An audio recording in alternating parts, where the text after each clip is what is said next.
lakle Inspector tayay 아한마막대다 인스펙터 때의 따비리브싱부 제임스 해규잠나 이곡노나 크룸자리 아우지 랑톡자리 인스펙터 때의 리싱아마가 마리푸 망하 수바 땅카 미야몽의 학당 오르바 수바 타나 나무기다마 인스펙터 때의 해바 모노드라마시 lep트나 부톡처럼보다 하우지 리싱이 마탁티켈 미야 punamo나 하우지 파워도 서포트 토비바나 ngasi sumai papungamjari sandokchari bawari si maming yumthangnaba mapan chuba aroiba tangka thablaba khunggang amadagi yum honglakpa amadi masida thokpa thodo wathoksing mamangda sandokchagi ba tangka singdagi yamna tongan ba tangka gamani yumthangnaba mapan chuba aroiba tangka moi babungo ai kaidore kaidorege 아이기 사나툴라 군가타리키 사나 아시들리 호부도 호직학도 갱엄마니 아이기 파몽두다 레이하우드라바 거리 해봐 거리 눈에 까나 성공기네 낭 할시보 까나 성문에게 юм들 레이리바 코 식각다니데나 까나 함들 레이브 소나티 사나하도 레이람들이 거리 눈에 낭 할시보 아이 바자네 영문에 거리 낭 미마망 낭앙이되고 모이 바보 거리 눈에 사나 레이람디 부 레이람디 하이바니 미기 마망 아두와다 하이바부 레이브로 करीनो हाइदुबो मोइ पाबुंगना हाय अमुक्त मुनि यंगने मोइ पाबुं लेइत्रे इन हारिबसि गायखो साकाइदो अमुक्त गायखो साकतो साहिगुमसि मखोइगे बेगतो अमुक्त फागमते यंगसि कइनो सनाहन नंग हारिसिबु करीनो मोइ पाबुं आइना हारिबसि वानिने आइना मखोइबु नुसिददुना खरा ngang हाइदना नथि आइबु मतम पुनमक्ता फत्तबि ओइना लौरिसि करीनो मखोइगे असेंगम मसक्तु उथोकचरेबनिने आइनेदि मखोइता चत्तना हाइजदना 아이나 란크레 소이게레 하이드나 머코이데 하이자리바 너트로 마두기 라말라바 머코이베 뭉시다 하우르수 하우트르수 짜나 탁나나바나 사이 육득이 랑는 호나미나리바 머코이 타복도 까해나 이니 헌드라바니 아이나 사나싱도 우한닝다나 머코이게수네 하잉 사닝어수 콜라수어데나 아이나 팜자레디 고 하이드나 잉한바기 와니 머코이데 로 하이바디 나티에데나 헥터 레이람드리바니 투 잉오 시캡시디 잉오버세 잉오 시캡시 마능데 야오바니 투 시디 야오드리시니 아무도 모니 용 मफम सिदने कनासु लाप नथि मोइ पाबु कनासु लाप नथि हारिबदो मखोइ नतन कनासु लैथेबा मचानु पिसिगने ममा सिगने पाइ देनि यंग होबनेबा आइने सोमदा साइंजांग थोंदन लेरिङै दुदा कासिदा चंगना हौजिकते सुनेतु डिनर सेट काजे मखुना ताप हेक्ता पाइबा सिदा मिगिने स्पून थामिगा मखुना ताप पारिबा कोलि काजे मखुना ताप पाइबा कुसु कुमेनजिगा तोरगा आइना हाना हाइद्रो आइना मखोइ सिगारोय हाइदना होइनने फच्चना दोराइ तोंगसुने कहीं उरगने एक चोंथे हाइबदो दुने मी तौरिसे मोइ पाबुं ऐ नंगना करिनोने युमसिदा मीबु कौरगा इकाइबा पिबगी मोंगदो तौरिबसिबु करिनोने सनान मोइ पाबुं ऐने मोइ पाबुंनि युमसिदगी तांथोखेयाचु तांथोपि अदुगने ऐना हारिबसे अमुक्ता ताबियो करि नंगना हाइबा करि ऐना हारिबा सनासे मखोइगी बेगसिंगसिदने अमुक्ता हांगतोग अमुक्ता यंगसि मसिदा करिगुमा सनादु यावरम तारबा ऐने मोइ पाबुंना हाइबदो लोइनि यारे अचुम्मरहान पुरमक्तो लोइनि यारे करिनोने हारिसे बाइबु तादा ꯑꯩꯈꯣꯏ ꯃꯐꯝ ꯑꯁꯤꯗ ꯂꯥꯛꯄꯁꯤꯕꯨ ꯇꯥꯗ ꯑꯁꯨꯝꯅ ꯏꯀꯥꯏꯕ ꯄꯤꯅꯅꯕꯒꯤ ꯏꯕꯨꯡꯉꯣ ꯖꯣꯒꯤꯟ ꯑꯃꯨꯛꯇ ꯉꯥꯏꯈꯣ ꯑꯩꯅꯦ ꯅꯇꯩꯃꯁꯦ ꯑꯃꯨꯛꯇ ꯊꯦꯝꯗꯅ ꯌꯦꯡꯒꯦ ꯀꯔꯤꯒꯤ ꯊꯦꯝꯕꯅꯣꯕ ꯍꯧꯖꯤꯛ ꯄꯨꯂꯤꯁ ꯀꯧꯒꯅꯤ ꯄꯨꯂꯤꯁ ꯀꯧꯔꯒꯅꯦ ꯆꯦꯛ ꯇꯧꯍꯟꯒꯅꯤ ꯑꯗꯨ ꯅꯠꯇ꯭ꯔꯤ ꯐꯥꯎꯕ ꯁꯨꯡꯌꯥ ꯌꯥꯔꯣꯏ ꯍꯥꯏꯔꯤꯕꯁꯤꯅꯤ ꯁꯨꯡꯌꯥ ꯌꯥꯔꯣꯏ ꯏꯃꯥ ꯀꯔꯤꯅꯣ ꯏꯃꯥꯅ ꯇꯧꯕꯤꯔꯤꯁꯤꯕꯣ ꯏꯃꯨꯡ ꯑꯁꯤ ꯏꯃꯥꯅ ꯇꯧꯔꯤꯁꯤꯕꯣ ꯀꯔꯤꯅꯣꯕ ꯍꯩ ꯇꯨꯃꯤꯟ ꯂꯩꯌꯨ ꯍꯥꯏꯔꯤꯕꯁꯤꯅꯤ ꯅꯈꯣꯏꯅ ꯌꯥꯎꯔꯛꯀꯅꯨꯀꯣ ꯑꯆꯨꯝ ꯑꯔꯥꯟ ꯈꯪꯅꯅꯕ ꯑꯃꯨꯛꯇ ꯇꯧ ꯁꯅꯥ ꯍꯨꯔꯥꯟꯕ ꯉꯥꯛꯇꯅꯤ ꯂꯥꯛꯏꯕꯁꯤꯡꯁꯦ ꯑꯩ नंगने हेक्ता मिंगोदा सना हुरानबने हारेगा हेक्ता याब्रने मोइ पाबुंगो पुनुमक्सिंग असे आई लोइनि याजके मखोइगिने बेग नु करी अमुक्ता चेक अमतो तौसि करिनोनि तौरिसि बोइ तादा अखोइदा चेक तौबगिदि करिसु काइबा लैते चेक हेक्ता तौबियु तादा करिमत मदुदा काइबा लैते इबुंगो नखोइदा खोइना करमना चेक तौगदोरिबनोने इमुंग असिदा साक्षाजे हाइदुनसु नतैमगा अखोइगना नंगबु कौरुरे नखोइगी आइबेम सुलाय नचानु भी सुलाय युम मसिदा करिनोनि हुजिक तौरिसिबो हाय मामा नंग अखोइबु माइ फिरुक खुमनगदौरेने नंग अखोइगी माइ सि नंग फिरुक खुमनगदौरेने मोइ पाबुं आइना हाइजरिबसे मुक्ति याबियो कैदोबु करिगुम सनादु मखोइना लौरमद्रबदिने आई मखोइदे मखोंग पाइदुनने आई हाइजक अदुबुने मखोइगी बेग नुं करिदो अमुक्तंग चेक तौसि आइबु करिनोने तौगदबसु पाबुं अखोइ मागे साम हेमनाने आई येंगे हाइने येंगमने सुम आई सियोरादिने आई यामनो वारोरगने हाइसिने आई यामनो वारोरगने हे आइने हेक्ता मिंगोंदने हेक्ता मरान सीजन बगी वानति असुम मरान दु खंगननबा बेग टु चेक तोबदि करी काइगे ꯀꯔꯤꯅꯣ ꯇꯧꯔꯤꯁꯤ ꯑꯩ ꯏꯃꯨꯡ ꯑꯁꯤꯗ ꯑꯩ 이마나 실리시 까리노 이마나 실리버시 까리노 에이 아이네 신바 신다바 나띠네 사나도 레이트리버시 낭수 시디 영혼에서 시 캡스도 야우리브라 하이바니네 하우징 카테 영어마 사나도바 레이트르가디 까리 하요 하이바니 붕어 하 까리 하요 하이바노 제 아이 юм시다 락바다디 아이디 백나 칭바 마타 파이럭티 юм 탕나바니나 이참참나 라오 하이바도다 둠 라아바 백 농디 마타 야우디 아도 다다 ꯑꯩꯈꯣꯏꯕꯨ ꯀꯔꯝ ꯍꯥꯏꯅ ꯆꯦꯛ ꯇꯧꯕꯤꯒꯗꯕꯅꯣ 이제나 아이쇼 ꯆꯦꯛ ꯇꯧꯕꯤꯕ ꯌꯥꯅꯤ ꯑꯗꯨꯒ 이차누피쇼 ꯆꯦꯛ ꯇꯧꯕ ꯌꯥꯅꯤ ꯑꯗꯨꯒ ꯃꯣꯏ ꯄꯥꯕꯨꯡꯅ ꯇꯥꯗꯅ ꯍꯦꯛꯇ ꯆꯦꯛ ꯇꯧꯕꯤꯔꯣ ꯑꯗꯨ ꯅꯠꯇ꯭ꯔꯒꯅ ꯄꯥꯃꯦꯜꯅ ꯆꯦꯛ ꯇꯧꯒꯦ ꯍꯥꯏꯔꯕꯁꯨ ꯍꯦꯛꯇ ꯇꯧꯕꯤꯔꯣ ꯇꯥꯗ ꯑꯩꯈꯣꯏ ꯃꯃꯥꯅ ꯍꯥꯏꯔꯤꯕꯁꯤ ꯑꯩꯁꯨ ꯌꯥꯖꯔꯦ ꯇꯥꯗꯅ ꯑꯩꯕꯨꯁꯨ ꯆꯦꯛ ꯇꯧꯕꯤꯔꯣ ꯑꯗꯨꯒ ꯄꯥꯃꯦꯜꯅ ꯆꯦꯛ ꯇꯧꯒꯦ ꯍꯥꯏꯔꯕꯁꯨ ꯇꯧꯕꯤꯔꯣ 와로브 야디고 아이기시 파멜도 와로브기 나티 따다도 와로브기 나티 따생나 하르버디 이때만은 찡나리버시 파나나바 섹토브나 디파도 말 에코기 사드 야우드르가디 포치 로드레 하이버도 도 마삭 타가도르반 호이 하우직다 레이넘바 사나마 레이트레 하이르바니나 아이코이나수 юм탕나바 두가 미톱 오이버기 와ඛ 나타나 юм마시데 코이 락노르바니나 ꯉꯍꯥꯛꯀꯤ ꯃꯃꯥꯡꯗ ꯂꯩꯔꯝꯕ ꯁꯅꯥꯗꯨ ꯂꯩꯇ꯭ꯔꯦ ꯍꯥꯏꯔꯒꯗꯤ ꯆꯦꯛ ꯇꯧꯕꯗ ꯇꯥꯗ ꯑꯩꯈꯣꯏ ꯀꯔꯤꯃꯠꯇ ꯋꯥꯔꯧꯕ ꯂꯩꯇꯦ ꯇꯥꯗ ꯋꯥꯐꯝ ꯑꯁꯤ ꯑꯗꯨꯝ ꯌꯥꯕꯤꯒꯅꯤꯀꯣ ꯇꯥꯗ ꯖꯣꯒꯦꯟ ꯀꯔꯤ ꯍꯥꯏꯒꯗꯕꯅꯣ ꯈꯪꯗ꯭ꯔꯦꯅꯦ ꯇꯧꯔꯤꯁꯦ ꯑꯩꯕꯨ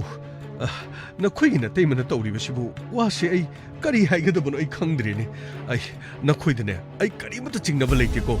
ꯑꯩꯕꯨ ꯂꯥꯟꯅ ꯂꯧꯒꯅꯨꯀꯣ ꯇꯥꯗꯗ ꯀꯔꯤꯃꯠꯇ ꯑꯩꯈꯣꯏ ꯋꯥꯔꯧꯕ ꯂꯩꯇꯦ ꯇꯥꯗ ꯁꯤ ꯑꯩꯒꯤ ꯐꯨꯔꯤꯠ ꯆꯦꯛꯇꯃꯛ ꯍꯥꯏꯒꯠꯆꯔꯒꯦ ꯇꯥꯗ ꯑꯗꯨꯒ ꯑꯩ ꯐꯨꯔꯤꯠꯁꯤ ꯂꯧꯊꯣꯛꯆꯔꯒꯦꯀꯣ ꯇꯥꯗ ꯑꯗꯨꯒ ꯑꯩꯒꯤ ꯁꯤꯗ ꯁꯦꯠꯂꯤꯕ ꯄꯦꯟꯁꯤ ꯁꯤꯒꯤ ꯐꯨꯔꯤꯠꯈꯥꯎꯗ ꯑꯩꯒꯤ ꯁꯤ ꯃꯅꯤ ꯕꯦꯒ ꯂꯩꯔꯦ ꯁꯤ ꯑꯗꯨꯒ ꯑꯩꯒꯤ ꯃꯣꯕꯥꯏꯜ ꯐꯣꯟ ꯁꯤꯗ ꯂꯩꯔꯦ ꯑꯗꯨꯒ ꯁꯤꯅ ꯑꯩꯒꯤ ꯔꯨꯃꯥꯟꯁꯤ ꯀꯔꯤꯝ ꯌꯥꯎꯗ꯭ꯔꯦꯀꯣ ꯁꯤ ꯇꯥꯗ ꯋꯥꯔꯧꯕꯤꯒꯅꯨ ꯅꯅꯥꯎꯕꯨ ꯆꯦꯛ ꯑꯃꯇ ꯇꯧꯕꯤꯌꯨ ꯖꯣꯒꯦꯟ ꯌꯥꯔꯦ ꯆꯦꯛ ꯇꯧꯗ꯭ꯔꯕꯁꯨ ꯌꯥꯔꯦ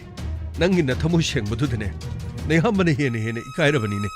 ꯅꯇꯩꯃꯅ ꯇꯧꯔꯤꯕꯁꯤ ꯀꯔꯤꯅꯣ ꯈꯪꯗ꯭ꯔꯦꯅꯦ ꯇꯥꯗ ꯀꯔꯤꯃꯠꯇ ꯏꯇꯩꯃꯅ ꯍꯥꯏꯔꯤꯁꯦ ꯑꯩꯈꯣꯏ ꯋꯥꯔꯧꯕ ꯂꯩꯇꯦ ꯍꯧꯖꯤꯛ ꯈꯛꯇ ꯂꯩꯔꯝꯕ ꯄꯣꯠꯇꯨ ꯂꯩꯔꯝꯗꯕꯅꯤꯅ ꯏꯇꯩꯃꯅ ꯍꯥꯏꯔꯤꯁꯤ ꯌꯦꯡꯕ ꯇꯥꯕꯅꯤ ꯉꯥꯟꯊꯣꯏ ꯄꯥꯕꯨꯡ ꯅꯃꯥꯒ ꯅꯈꯣꯏ ꯑꯅꯤꯁꯨ 이때만 사나한 다루가 너코이 시카지들 그이노 제가 못도 도갈 호이밥 이마 와라위베아디 솜다 에쿠이부 제가 못도 도비 스카리노네 떠오르시고 너희 앵원들이 라나 로구누고 타모이 생나나바나 떠오버니 아이세 한잔나 쪼빠 하이버도 오이래 세세 핵다 시기 가시다 시대 장비로 시대 레이래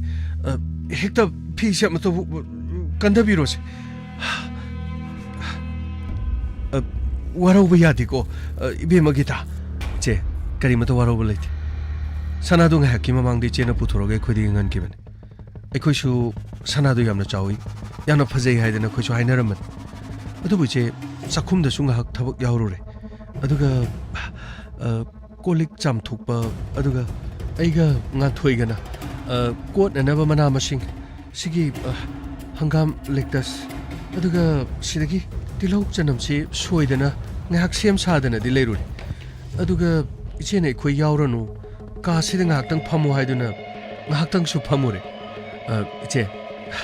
aikhoi tasingna di mafam asidagi chachu chaludre iche thajabirabre yangbiu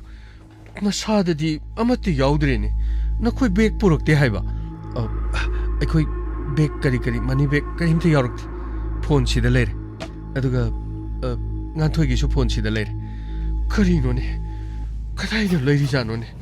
ꯑꯁ ꯐꯤꯁꯤꯁꯨ ꯂꯣꯏꯅ ꯀꯟꯊꯔꯦ ꯌꯦꯡꯉꯦꯅꯦ ꯑꯁ ꯆꯦꯅ ꯊꯥꯖꯅꯕ ꯐꯨꯔꯤꯠ ꯐꯤ ꯑꯁꯤꯁꯨ ꯌꯥꯔꯕ꯭ꯔꯥ ꯌꯦꯡꯁꯦ ꯌꯥꯎꯗ꯭ꯔꯦꯅꯦ ꯁꯅꯥꯗꯣ ꯃꯆꯥ ꯅꯠꯇꯦꯅꯦ ꯅꯁꯥꯗ ꯌꯦꯞꯄ ꯈꯣꯠꯄ ꯀꯔꯤꯃꯠꯇ ꯌꯥꯔꯣꯏꯅꯦ ꯇꯧꯔꯤꯁꯤ ꯀꯗꯥꯏꯗ ꯂꯩꯔꯝꯗꯣꯏꯅꯣ ꯇꯧꯔꯤꯁꯤꯗꯤ ꯑꯁ ꯂꯥꯏ ꯂꯥꯛꯑꯒ ꯁꯅꯥꯁꯤ ꯄꯨꯕ ꯇꯥꯔꯦꯅꯦ ꯑꯁ ꯀꯔꯝꯍꯥꯏꯅ ꯇꯧꯅꯤ ꯇꯧꯔꯤꯁꯤꯗꯤ ꯍꯩ ꯂꯣꯏꯗ꯭ꯔꯤꯕꯅꯦ ꯁꯅꯥꯍꯟ ꯅꯈꯣꯏꯒꯤꯗꯤ ꯂꯣꯏꯗ꯭ꯔꯤꯕ꯭ꯔꯣ ꯂꯣꯏꯔꯦ ꯃꯈꯣꯏ ꯑꯅꯤꯗꯗꯤ ꯁꯅꯥꯁꯤ ꯌꯥꯎꯗ꯭ꯔꯦ ꯗꯣꯗꯣ ꯅꯪꯅ ꯍꯦꯛꯇ ꯌꯨꯝ ꯑꯁꯤꯗ ꯃꯤ ꯆꯥꯛ ꯆꯥꯁꯦꯅ ꯀꯧꯔꯒ ꯁꯅꯥ ꯍꯨꯔꯥꯜꯂꯦ ꯍꯥꯏꯕꯒꯤ ꯍꯦꯛꯇ ꯅꯃꯥꯗ ꯃꯣꯏ ꯄꯥꯕꯨꯡ ꯁꯅꯥ ꯍꯨꯔꯥꯜꯂꯦ ꯍꯥꯏꯕ ꯅꯠꯇꯤꯌꯦ ꯂꯩꯔꯝꯗ꯭ꯔꯦ ꯍꯥꯏꯕꯅꯤ ꯂꯩꯔꯝꯗ꯭ꯔꯕꯅꯤꯅ ꯌꯨꯝꯁꯤꯗ ꯂꯩꯕ ꯃꯤꯁꯤꯡꯗꯨꯗ ꯆꯦꯛ ꯇꯧꯕꯒꯤ ꯋꯥꯅꯤ ꯀꯩꯅꯣ ꯃꯣꯏ ꯄꯥꯕꯨꯡꯅ ꯑꯩꯉꯣꯟꯗ ꯂꯥꯟꯅ ꯂꯧꯔꯤꯗꯨꯕꯨ ꯑꯩ ꯂꯥꯟꯅ ꯂꯧꯕ ꯅꯠꯇꯦꯅꯦ ꯌꯨꯝ ꯑꯁꯤꯗ ꯂꯥꯛꯂꯤꯕ ꯃꯤꯕꯨ ꯅꯪꯅ ꯁꯅꯥ ꯃꯥꯡꯂꯦ ꯍꯥꯏꯔꯒ ꯌꯨꯝ ꯑꯁꯤꯗ ꯆꯦꯛ ꯇꯧꯗꯨꯅ ꯇꯧꯕꯁꯤ ꯃꯈꯣꯏꯕꯨ ꯏꯀꯥꯏꯕ ꯄꯤꯕꯅꯤꯅꯦ ꯁꯦ ꯑꯩꯗꯤ ꯀꯔꯤꯅꯨꯡꯒꯤ ꯃꯈꯣꯏꯕꯨ ꯃꯐꯝ ꯑꯁꯤꯗ ꯆꯥꯛ ꯆꯥꯁꯦ ꯍꯥꯏꯅ ꯀꯧꯔꯨꯕꯅꯣꯅꯦ ꯇꯥꯗ ꯀꯩꯁꯨ ꯀꯥꯏꯕ ꯂꯩꯇꯦ ꯇꯥꯗ ꯊꯧꯗꯣꯛꯁꯤ ꯑꯩꯈꯣꯏꯁꯨ ꯅꯨꯡꯗꯤ ꯅꯨꯡꯉꯥꯏꯇꯦ ꯑꯩꯈꯣꯏꯕꯨ ꯆꯦꯛ ꯇꯧꯏ ꯍꯥꯏꯗꯨꯅ ꯅꯨꯡꯉꯥꯏꯇꯕꯒꯤ ꯋꯥ ꯅꯠꯇꯦ ꯇꯁꯦꯡꯅ ꯍꯥꯏꯔꯕꯗꯤ ꯑꯩꯈꯣꯏꯅ ꯌꯨꯝ ꯑꯁꯤꯗ ꯆꯪꯉꯛꯄꯗ ꯄꯣꯠꯃꯥꯡ ꯆꯩꯃꯥꯡ ꯊꯣꯛꯄꯗꯨ ꯊꯣꯛꯂꯝꯗ ꯇꯥꯔꯗꯤ ꯀꯩꯁꯨ ꯈꯟꯅꯔꯣꯏꯗꯧꯕꯅꯤ ꯑꯩꯈꯣꯏꯗꯤ ꯉꯁꯤꯁꯤ ꯌꯥꯝꯅ ꯅꯨꯡꯉꯥꯏꯕ ꯅꯨꯃꯤꯠ ꯑꯃꯅꯤ ꯍꯥꯏꯅ ꯂꯧꯖꯔꯨꯔꯕꯅꯤ ꯑꯩꯈꯣꯏꯅ ꯋꯥꯗꯨꯅ ꯂꯩꯔꯝꯕ ꯑꯗꯨꯒ ꯏꯇꯩꯃꯅ ꯑꯩꯈꯣꯏꯕꯨꯁꯨ ꯋꯥꯔꯧꯕ ꯑꯃꯗꯤ ꯑꯩꯈꯣꯏꯗ ꯅꯨꯡꯉꯥꯏꯇꯕ ꯂꯩꯔꯝꯕ ꯄꯨꯝꯅꯃꯛ ꯀꯣꯛꯄꯤꯗꯨꯅ ꯉꯁꯤꯗꯤ ꯌꯥꯝꯅ ꯅꯨꯡꯉꯥꯏꯕ ꯅꯨꯃꯤꯠ ꯑꯃꯅꯤ ꯍꯥꯏꯗꯅ ꯈꯟꯖꯔꯨꯔꯕꯅꯤ ꯑꯗꯨꯕꯨ ꯁꯅꯥ ꯃꯥꯡꯕꯁꯤꯅ ꯃꯔꯝ ꯑꯣꯏꯔꯒ ꯇꯥꯗ ꯑꯩꯈꯣꯏꯁꯨ ꯅꯨꯡꯉꯥꯏꯇꯕ ꯍꯥꯏꯕꯗꯨ ꯑꯣꯏꯔꯦ ꯏꯕꯨꯡꯉꯣ ꯖꯨꯒꯤꯟ ꯄꯨꯝꯅꯃꯛꯁꯤ ꯇꯣꯛꯁꯤ ꯑꯗꯨꯃꯛ ꯂꯩꯖꯔꯝꯖꯅꯤ ꯊꯝꯐꯝ ꯈꯪꯗꯕꯒꯤ ꯑꯣꯏꯔꯝꯃꯁꯨ ꯀꯔꯤꯅꯣ ꯃꯣꯏ ꯄꯥꯎꯅ ꯍꯥꯏꯕꯤꯔꯤꯗꯨꯕꯣ ꯀꯗꯥꯏꯗꯒꯤ ꯊꯝꯐꯝ ꯈꯪꯗꯕꯅꯣ ꯃꯈꯣꯏꯁꯤꯗ ꯐꯝꯗꯅ ꯂꯩꯔꯦ ꯑꯩꯅ ꯁꯅꯥꯗꯨ ꯁꯨꯃꯥꯏꯅ ꯇꯧꯕꯅꯤ ꯇꯨꯂꯥ 19ꯀꯤꯅꯤ ꯑꯗꯨꯅꯤ ꯍꯥꯏꯗꯅ ꯑꯩꯅ ꯌꯦꯡꯍꯜꯂꯝꯕꯅꯤ ꯑꯗꯨꯗꯒꯤ ꯑꯩꯁꯨ ꯂꯧꯁꯟꯕꯗꯨ ꯍꯦꯛ ꯀꯥꯎꯔꯝꯃꯦ ꯑꯗꯨꯒ ꯁꯣꯝꯗꯗꯤ ꯑꯩꯒꯤ ꯆꯥꯛꯈꯨꯝꯗꯗꯤ ꯊꯣꯡ ꯊꯥꯛꯄꯒꯤ ꯊꯕꯛꯇꯨ ꯇꯧꯔꯦ ꯃꯈꯣꯏꯅꯁꯨ ꯀꯔꯤꯅꯣ ꯆꯥꯛꯈꯨꯝ ꯆꯪꯉ ꯌꯥꯎꯕꯤꯔꯦ ꯑꯗꯨꯗꯒꯤ ꯃꯅꯥ ꯃꯁꯤꯡ ꯀꯣꯠꯅꯕꯒꯤ ꯑꯃꯨꯛ ꯁꯦꯝꯃꯦ ꯑꯗꯒꯤ ꯀꯥ ꯅꯨꯡ ꯂꯩꯔꯤꯕ ꯈꯣꯠꯂꯤꯕ ꯃꯌꯥꯝꯁꯦ ꯁꯣꯝꯗ ꯑꯃꯨꯛ ꯆꯪ ꯃꯈꯣꯏꯁꯨ ꯑꯗꯨꯝ ꯌꯦꯡꯉꯤ ꯑꯩꯁꯨ ꯀꯔꯤꯁꯨ ꯈꯟꯗꯦ ꯃꯃꯥꯡꯊꯛꯇ ꯑꯩꯅ ꯁꯣꯏꯈꯤꯕ ꯑꯩꯅ ꯋꯥꯍꯩ ꯋꯥꯇꯥ ꯐꯖꯗꯕꯗꯣ ꯃꯗꯨꯗꯒꯤꯅꯦ ꯄꯨꯟꯅ ꯅꯨꯡꯁꯤꯅꯅ ꯂꯩꯃꯤꯟꯅꯔꯁꯤ ꯑꯩꯁꯨꯅꯦ ꯊꯑꯣꯏꯅ ꯆꯥꯛꯁꯦ ꯀꯧꯅꯅꯕ ꯍꯥꯏꯗꯅꯅꯦ ꯀꯩꯊꯦꯜ ꯊꯣꯛꯇꯅ ꯄꯨꯝꯅꯃꯛ ꯁꯤꯜꯂꯨꯔꯤꯕ ꯅꯠꯇꯦ ꯑꯩꯅ ꯀꯔꯤ ꯂꯥꯜꯂꯒꯦ ꯁꯤꯕꯣ ꯄꯣꯠꯁꯤ ꯃꯥꯡꯉꯦ ꯍꯧꯖꯤꯛ ꯂꯩꯇ꯭ꯔꯦ ꯆꯦꯛ ꯇꯧꯔꯦ ꯃꯁꯤꯗ ꯀꯔꯤ ꯋꯥꯔꯤꯉꯥꯏ ꯂꯩꯔꯤꯒꯦꯕ ꯐꯔꯦꯅꯦ ꯑꯗꯣ ꯆꯦꯛ ꯇꯧꯕꯗ ꯍꯧꯖꯤꯛ ꯂꯩꯇ꯭ꯔꯦ ꯑꯗꯨꯗꯤ ꯍꯧꯖꯤꯛ ꯀꯔꯤ ꯇꯧꯕ ꯀꯔꯤ ꯇꯧꯕ ꯃꯣꯏ ꯄꯥꯕꯨꯡ ꯑꯩꯗꯤ ꯌꯥꯝꯅ ꯆꯤꯡꯅꯔꯤ ꯑꯩꯗꯤ ꯆꯤꯡꯅꯕ ꯌꯥꯝꯅ ꯂꯩꯔꯤ ꯍꯥꯏꯔꯤꯕꯁꯤꯅꯤ ꯀꯔꯤꯅꯣꯅꯦ ꯅꯪꯅ ꯑꯃꯨꯛ ꯆꯤꯡꯅꯔꯤꯁꯤ ꯀꯔꯤꯅꯣ ꯍꯥꯏꯕꯅꯦ ꯅꯪꯅ ꯆꯤꯡꯅꯔꯤꯁꯦ ꯃꯣꯏ ꯄꯥꯕꯨꯡ ꯑꯩꯗꯤ ꯆꯥꯛꯈꯨꯝꯗ ꯆꯥꯛ ꯊꯣꯡꯗꯨꯅ ꯂꯩꯕꯅꯤꯗꯣ ꯃꯈꯣꯏꯗꯤ ꯁ꯭ꯋꯥꯏꯗꯁꯨ ꯀꯣꯏꯆꯠ ꯆꯠꯇꯅ ꯂꯩꯕꯅꯤ ꯃꯈꯣꯏꯅꯒ ꯁ꯭ꯋꯥꯏ ꯌꯨꯝ ꯏꯪꯈꯣꯜ ꯃꯅꯥꯛ ꯁ꯭ꯋꯥꯏꯁꯤꯗꯒ ꯂꯪꯁꯟ ꯈꯣꯠꯆꯟꯗꯅꯒ ꯊꯝꯈ꯭ꯔꯕ ꯖꯥꯠꯂꯥ ꯅꯠꯇ꯭ꯔꯒ ꯃꯈꯣꯏꯒꯤ ꯏꯪꯈꯣꯜ ꯑꯁꯣꯝꯗꯒ ꯂꯪꯊꯣꯛꯇꯅꯒ ꯊꯝꯈ꯭ꯔ ꯖꯥꯠꯂꯥ ꯈꯪꯗꯦꯅꯦ ꯑꯩꯕꯨ ꯃꯈꯣꯏ ꯏꯪꯈꯣꯜ ꯑꯁꯣꯝꯗꯒ ꯆꯠꯇꯅ ꯌꯦꯡꯉꯨꯁꯤꯔ ꯈꯪꯗꯦꯅꯦ ꯀꯔꯤꯅꯣ ꯁꯅꯥꯍꯟ ꯅꯪꯅ ꯍꯥꯏꯔꯤꯁꯦ ꯅꯪꯅ ꯍꯥꯏꯔꯤꯁꯤ ꯀꯔꯤꯅೋ ꯃꯣꯏ ꯄꯥꯕꯨꯡꯉꯣ ꯁꯅꯥꯗꯣ ꯂꯩꯇ꯭ꯔꯕꯅꯤꯅ ꯂꯩꯇꯕꯒꯤꯅ ꯑꯩꯅ ꯍꯥꯏꯔꯤꯁꯦ ꯀꯔꯤꯅꯣꯅꯦ ꯇꯧꯔꯤꯁꯤꯕꯨ